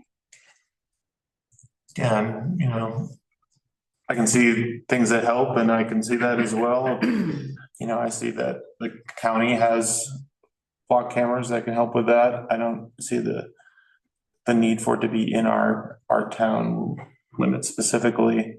And I am nervous about the idea of being in a database where any law enforcement place in the country can look at these. And, I trust our police officers and our police department extremely, but I don't know every police department in the entire country. So if I may speak, I don't think that's how it works. I don't think I could log into like Denver PD's Flock cameras. I think more how it works is it's called a hot sheet. So if they have a guy that does a drive-by shooting, they can enter the vehicle information, then the Flock cameras start looking for that. And then if he came into our town, we'd get an alert that this vehicle just entered Buena Vista. So it's not like I could go into Denver's cameras and say, hey, I'm going to start looking at that. So when we share cameras, it's basically sharing that hot sheet. Go ahead. So when you searched your officer's license plate, can you just search a license plate at any time? We could. We typically need a reason for that. But yeah, we could search a license plate. And it also operates off of the vehicle dynamics, because a lot of times, and to your point about how the county's getting some and we're getting some, in some areas there's what we're trying to do is there's 3 points in town, so vehicles coming and going on the highway, and then also a lot of people come through town off 317. So the highway, in some areas it's 4 lanes, so the cameras aren't going to capture all 4 of those lanes. So if my thought process was, for example, if we put a camera, I think northbound up near Sangre de Cristo, it would capture traffic leaving town. So if a crime was committed in town and the vehicle left that way, we'd be able to capture that vehicle. If a vehicle was coming in from south of town, that's why we're trying to coordinate with the county, where they might have a Flock camera north of town, but on the other side of the road, it captures the other lanes of traffic. If that kind of makes sense. Yeah, it makes sense. Has county committed to putting up cameras with Yes. us in this? Yeah, I think they already have one up on 306 in Salida. I don't know how many they have, but the county has some and they're putting in some more. Do we know whether they have found them useful? Yeah, for example, the guy that shot and killed 3 people in Custer, and then we found out that he was at the Salida Walmart. And that's just one of many examples. I know last summer we had a hit and run where a little kid got hit on a bike, where we think they would have been very useful because we had a good vehicle description and a partial plate. And you can enter those things. And if they left town, they'd have had to have passed one of the Flock cameras and we'd have been able to identify that vehicle. They hit that little kid. So those are some examples of how they can be really useful. Devin, is there anything that would make you feel, that these would be more reasonable? I'd want to know the actual numbers of efficacy of these cameras, and I don't know if I necessarily trust other agencies across the country looking into our town. So, and also this is a pretty new technology, so I'm just a little wary on what it's like. And there's definitely been some municipalities that have had some lawsuits brought against them as well. So, I don't, if there's a 95% chance of it working, what happens the other 5% of the times? So I'm still not in favor of it, but I can see the reasoning behind it for sure. So I appreciate it. Is there any cost beyond what we have in the capital improvements? Like, that's a piece of equipment, right? But is there some personnel cost that will be on top of that, or any other kind of cost that you know of? That's a good question. No, if I remember the contract for 2025, which is 11,000 for 3 cameras, and that includes the implementation, which means they'd come in, set them up, and then I'm not the biggest tech guy, but it's basically then it's just web-based where, you get your accesses and you log in. I think part of that, they cover training for the officers on how to use them. And then every year after that, I think the contract is, I think, 9,000 a year. Every year after that, and that's just to maintain the service. And that's not something that I was aware of. Yeah, that ongoing cost of 9,000 a year, you said? I think so, yeah, I think that was in the budget. Yeah. I didn't see that as an ongoing cost. And the rules now, require you to have all these, your body cams on during any engagement. And I know that leads to additional record keeping on your part. And I'm just wondering whether what kind of record keeping is required on this? Like, if it makes a hit, do you have to then, are you responsible for pursuing that hit? Yeah, I see what you're saying. Yeah, so like body cameras as a point of reference, that's there's a contract cost and then an annual fee to maintain the service with Axon and things like that. So with this, what we would do if this was related to a case, we would have to maintain that information. So for example, let's say another agency was looking for a homicide suspect and we thought it came through town. We got a hit because it was a similar type vehicle. We could look that information up. If we were verified it was the same vehicle, then yeah, we'd pull a case report. That information would be downloaded as digital evidence for our case. If it was unrelated, the reality is the officers don't have any reason to look at these or use the data from these unless it's related to some type of an investigation.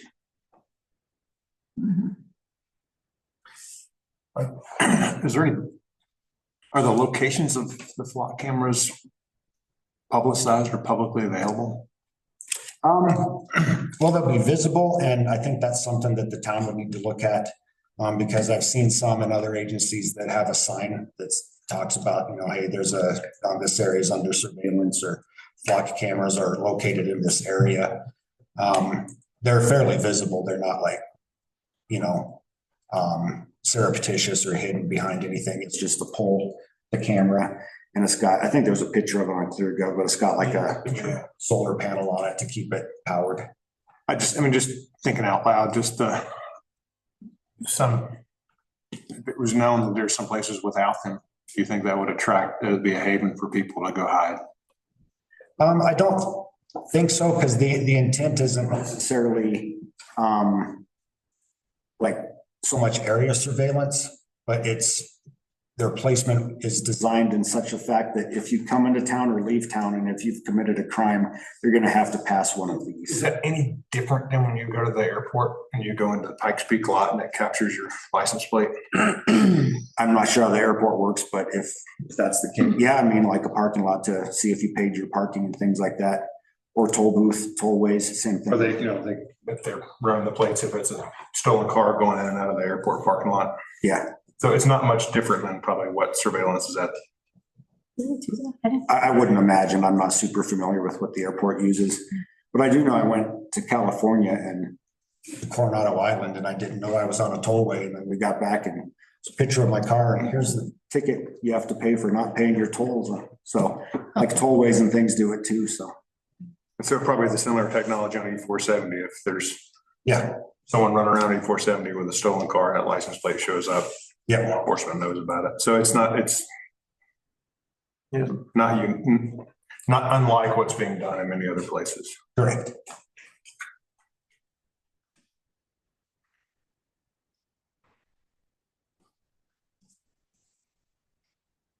Anybody else have comments on this topic or any other capital projects by fund or other expenditures or revenues?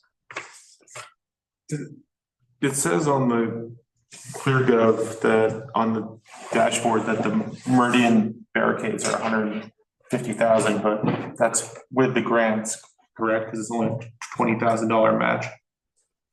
Correct. The way it's loaded right now, total cost 150, 130 from grants, 20 from town. Okay. But no grant, no expenditure. Correct. Yeah, yes, that's correct. And is there any yearly cost to those? Or once you have them, you have them? Of ownership, like after they're purchased? Chief, do you know anything? No, and that's something that as I've reached out and looked for grants, I'm not very hopeful at all that there's going to be matching funds for that because a lot of the grants are regional, so they have to spread the money around. But to specifically answer the question, it involves a trailer, 8 barricades. 2 of them are the gate types that we had at the ends of East Main Street. So the barricades themselves are just a big hunk of metal. So there's not much cost with that, but there is a pretty high-speed trailer that comes with it. I think it's about $35,000 is part of the cost that, because these things are so heavy, you have to have the trailer to move them. And they have a hydraulic up and down to get them on and off because these things weigh a lot. So I'm not super hopeful about that grant. Like not super hopeful enough that you would take it out of the budget request? I probably would, yeah. Yeah, the region that I talked to, the grant coordinator for our region, I think they had 600,000 for the region. So ask for one municipality for 150 is a lot. Yeah. I wonder if that's something we could partner with either with the county or Salida or all of them. Idea. We talked about it, but at the end of the day, you look at the time periods and the events that they would be. 4th of July, everyone has something. Yeah. And then you're dragging the trailer back and forth. Yeah. And the regional grant, it would be an asset that we'd have to make available to the region, which I think would include all the way out to Teller County, Lake County, which could be a challenge. It's not a specific grant. I'm sorry, go ahead. Yeah. So it's not a specific grant for us, it would be a regional grant, yeah. The grant I was looking at, and I've reached out and asked if anybody else knows of other grants that would cover that, and I haven't heard a lot, so. And do you think you'd kind of make the call then to either chuck it from the budget or not? Like how much more time do you think you'd need to see if you could? Am I allowed to say now? You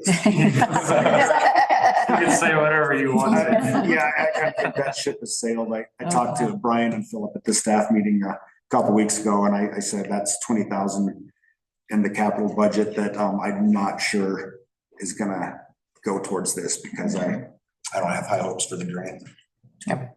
Oh, I'm sorry about that. But Yeah. maybe another year. We'll but- keep, right? Yeah, It's just maybe not this year, but we'll keep looking. Yep. Yeah. So along the same lines, while we're discussing it, if we were to take it out, part of what has occurred the last 2 years is renting them. And if that's the case, where we take them out as far as a procurement, do we want to load in rental for them at least the community dinner next year? How much is it to rent them? I think roughly about 4,500. Does that include placing them?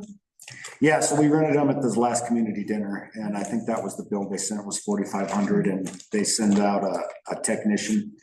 And it worked out well for him because they had an event at Breckenridge where they used them also, so he was up here. So they fly all over the country and set them up and everything. So Sean didn't have to do it? Put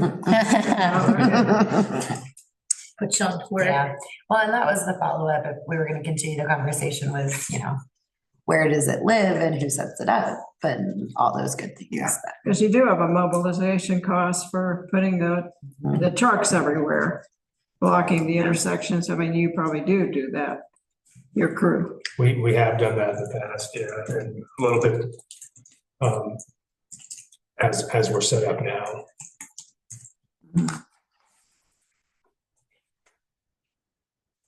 I guess that, if that's something that has worked in the past and continues to work, we could still do that unless we feel that 4,500 is worth it for the dinner. I think something's important. I mean, that's the event where we have It's like the most people, yeah. So, exactly. So I think it'd be smart to. Where having both sides barricaded really did make a difference this year from a security standpoint, from everybody that was out there and what they said, versus like the parades, we really can't barricade one side of it because that's where they all come from. And I think that's the community dinner is really, that's the big one to have them there for. Yeah, we could definitely use them at other events, like especially on side streets. Because the idea is you don't necessarily want to use like a police car to block it, because then if somebody rams it, then hey, now our police car is not Right. chase that person. And it's not really an effective Only to buy a new barricade. police car. Right. Yeah. So the barricades are nice, and I mean, I would estimate we'd probably use them at 4 bigger events throughout the year. Probably the 4th of July parade on the side streets, obviously community dinner, the Christmas parade, maybe even homecoming, things like that. So. Okay. Good. Thank you. Got it.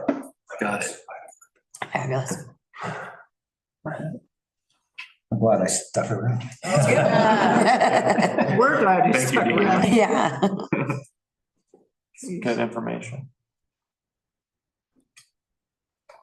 If there's no other, I don't want to short it. If there's other questions, but it is public hearing too, so you could take public comment, that part. Is there any comment from the public? Is there anyone out there? Is there anybody out there? Anybody out there? Jake? Is there a song about that? He left, he still wants to hang out. He does not have his hand raised. No. Yeah. On the capital projects, I want to throw out that I hope that we talk about the fireworks again at some point. I don't know if now is then or. Well, sure, yeah, we're talking about the budget. Yeah. I think. What would you like to say about the fireworks? Any update from the last conversation about progress moving and potentially helping fund or take it over? No, but I did start something today, so I think not necessarily any further update at this moment, but perhaps in a week or two, I do. Conversations are moving. That's a good update. Yes. Yeah, that's a good update.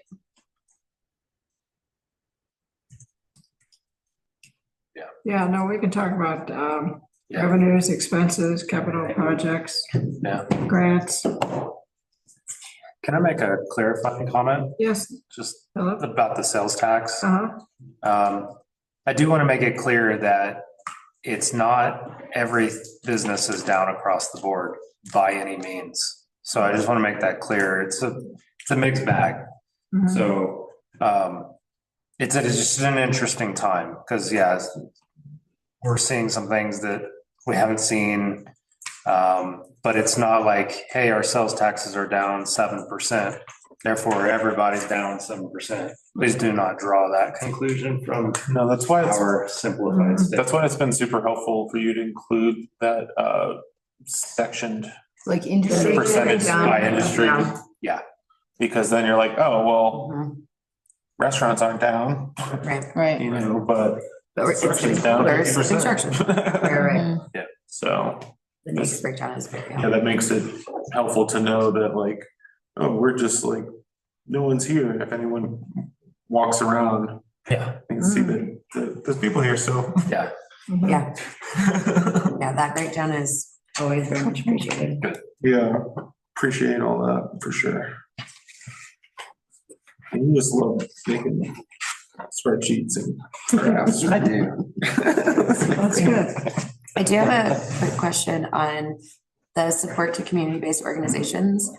Yes. Do we typically see a pretty good response for application on those? Very good And it response. goes out every year. There's no, okay, beautiful. I believe on your next agenda, Betsy will be here. Awesome. Yeah, we'll probably talk about that specific. Do we have a trustee doing that yet? Because we had Peter. It'll probably be a part of it. That'll probably be next time around. Yeah, because we'll need a volunteer. It's very interesting. That's what you told Peter.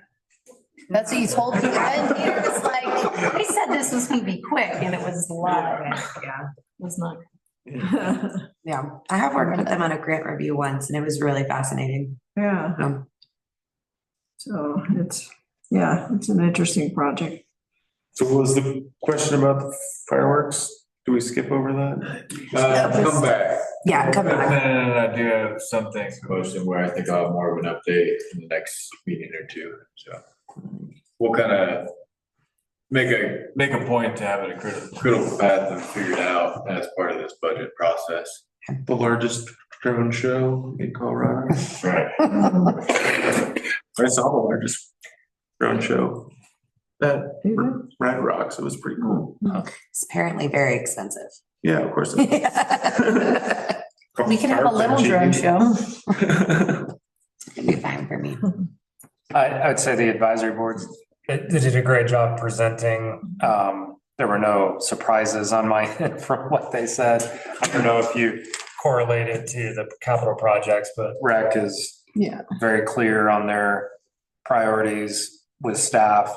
Airport, they mentioned a couple of things that they're interested in doing that staff's currently looking at utilizing dollars in this year's budget, potentially. But yeah, I think, just in case you were wondering, like, what are they, how is that related to what is in the budget? Everything kind of ties out, so that's good.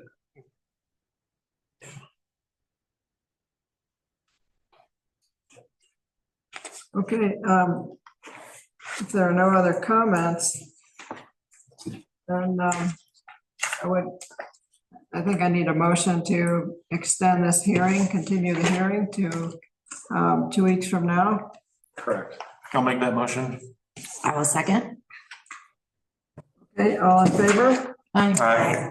Anyone opposed?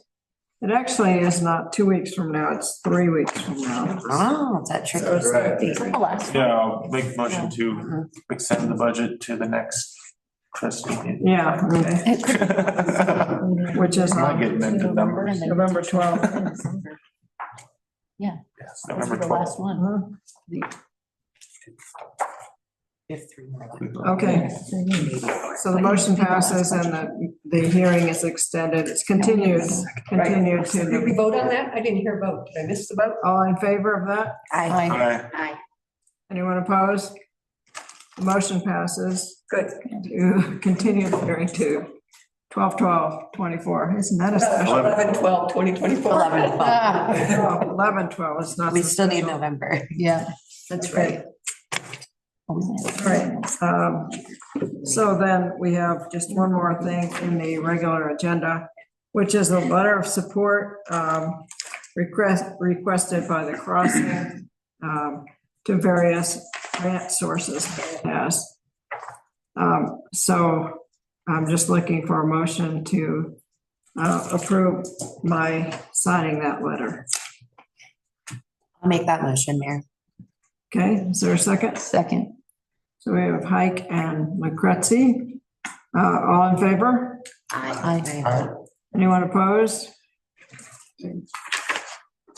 Good, that motion passes. That information only page, there's nothing following it, right? Just a thank you note. Yeah. Yeah. Okay.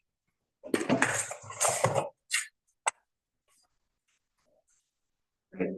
Okay, trustee staff interaction. Let's see, I've been busy with the Housing Authority. We have put together a draft budget for 2025, and it's based on the two ballot measures passing. And if they don't pass, then we'll amend the budget.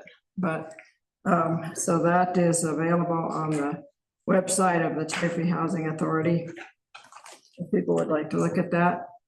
And let's see. The EDC Housing Conference was very good. Really well put together by Jake. So, so that's good. And last night I went to a meeting of a proposed group called PFLAG for the parents of lesbian and gay and whatever other initials that there are. But apparently there have been some incidences of bullying in the schools. And so this group is formed up as just an organization for parents to be able to go to it. Children are not allowed unless they're with their parent, anyone under 18. So anyway, that group is just getting started. So look for more on that. And I think that's about it for me. So Cindy. I'll comment on our breakfast. I think we did a good job, yeah, and I think that it was well appreciated. Yeah, it was a lot of fun. A good team project for us. Yeah. Okay. Then we need more stuff though, huh? Next year. It's just more bacon. And eggs. Eggs. I was like, that's a lot of eggs, but that's what I thought. Yeah. 7 dozen? Is that what I got 2.5. You had 5? So, yeah. So 7.5, yeah. A lot of eggs. Yeah. I cooked a few of them. Just stuck in the pants. Yeah. And thanks to Cindy for cleaning with hands. At one point, Cindy said, this is Cindy saved the day. Yeah, I said, I'm sorry. Thank you for cleaning the. Yes, thank you for all your hard work. Those pants are probably cleaner than they've ever been. That's true, yeah. Thanks to Brian and It was a good time. Maggie for getting the plane on the runway. Yeah. Yeah. Yeah. Thanks for showing up early and doing all the cooking. Yeah, thanks for doing that when I was still on East Coast time. Yeah, definitely. Yeah. We knew that you would be super bright and early. Late. So I woke up at 5 a.m. that day. I couldn't sleep anymore. So excited. It's like Christmas. It's the town breakfast. I know, I didn't know, bring enough maple syrup either. But that's, I don't want. I haven't done it yet, on here. Yeah. Andrew? I do have just a bit of a report from the Water Advisory Board. The Water Conservation Plan, Al came a couple of meetings ago and gave a kind of a broad overview of the plan. And at some point, it will lead to some recommendations for the trustees to consider taking some action, perhaps modifying the rate structure or some other conservation measures. But we thought rather than doing a full-blown, I'll read the plan and you read along with me type work session, what we might do is break it down into 2 very brief work sessions where one, they would just present some of the data to kind of to explain water use patterns and just throw out, here's the data we're seeing to like define the problem. And then there would just be some discussion in preparation for a follow-on. So that would just be one topic, just presenting the data for some discussion. And then the follow-on work session would just be focused on, okay, here are a handful of things, the actions we might consider taking, and then leave all the rest of the stuff kind of for our own reading pleasure, but just focus and have 2 very short work sessions that basically set the table and then talk about the options. So I like that would be a better use of our attention span. It would help kind of fill in the gaps for when we are doing the reading to understand Yeah. why. Yeah. So that's coming to a trustee work session near you soon. Devin? Okay, anything? Okay. Gina? Just call out the McGinnis Gym event. It was done really well. It was really cool to see the inside of that building after everything was done, and they put a lot of hard work into it, and I think the kids will love it. And so anyhow, but just a shout out to them. And I know Cindy, you were there, and Olivia, I think you were there as well, actually, but and probably some other folks, but they did a great job. I guess that's really it, to be honest. Yeah. I won't belabor anything. Okay, Maggie, thank you. None in particular, just a really awesome breakfast. I saw in your report, maybe make it an annual event, maybe biannually, I don't know. It was a great time. Twice a If you want to set in the morning. I mean, don't ever count me in to start cooking at 7, but you want to start it at 9, I'm in. I'm just kidding. It was a lot of fun. It was a really good time to see everybody sit down and hang out and chat. If you did it twice a year, maybe just do like a lunch, like before summer gets nasty busy, and just something, lunch, for burgers, come by and have it 1 hour. I like that idea. That's a great idea. Yeah. I think it was a really great time. Yeah. Thanks everybody for the hard work. That's it. Okay.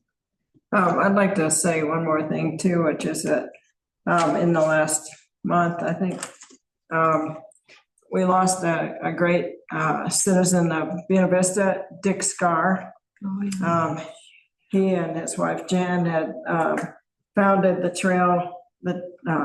Trailhead store, and I think they had the first rafting company in Colorado. I mean, along the Arkansas here. He was instrumental in having areas designated as wilderness areas, and worked on Browns Canyon National Monument. He was just really an amazing outdoorsman, and just gave so much to the community over many years. And search and rescue. So I remember too. Just attack that one. Philip? Yes, thanks for the breakfast thing. That staff really enjoyed that, even the eggs. It's really good. And just one thing we don't talk a whole lot about after we get them, but all the grants are flowing pretty well. October is a big reporting month, but specifically the More Housing Now for the crossing is flowing really well.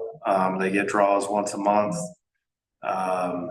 And then our first draw on the tag grant for Carbon Street is in the process of going through. So everything's working pretty well on that side. Great. That's it. Dean? No, just thank you for the breakfast. That was awesome. My officers and I, we really enjoyed it. So very nice. Oh, that's great. Thank you. It was fun doing it. It was fun. I had a good time. Sean? Yeah. Breakfast. Thank you so much. Nola? Couple of things. Thank you for the breakfast. Also, to follow up, we had the comp plan discussion and things earlier.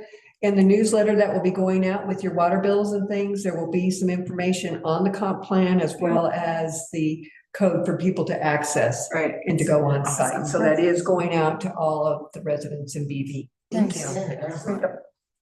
Good. Brian? I don't think I have anything additional. Okay. Media? Okay. Okay. We Great. should text them so they know. Yeah, that's true. When somebody. Just for their 10-minute break while they're getting on. Okay. Yeah. All right. So, before we do that, I would like to have a motion to the effect that we will go into an executive session to hold a conference with the town's attorney to receive legal advice on specific legal questions pursuant to Colorado Revised Statute, Section 24-6-4024B, And this is, let's see. It's a Okay, this is continuation of another- a previously noticed executive session, correct? Yes, it is a continuation of a previously noticed executive session in regard to Athanas versus Orth Brown et al., case number 030010, Chaffee County District Court. So is there a motion and a second for that? So moved. Second. Yes, we have Lucrezi and Rice. Okay, and all in favor? Anyone opposed? Okay, so we will continue our executive session after we take a 7-minute break.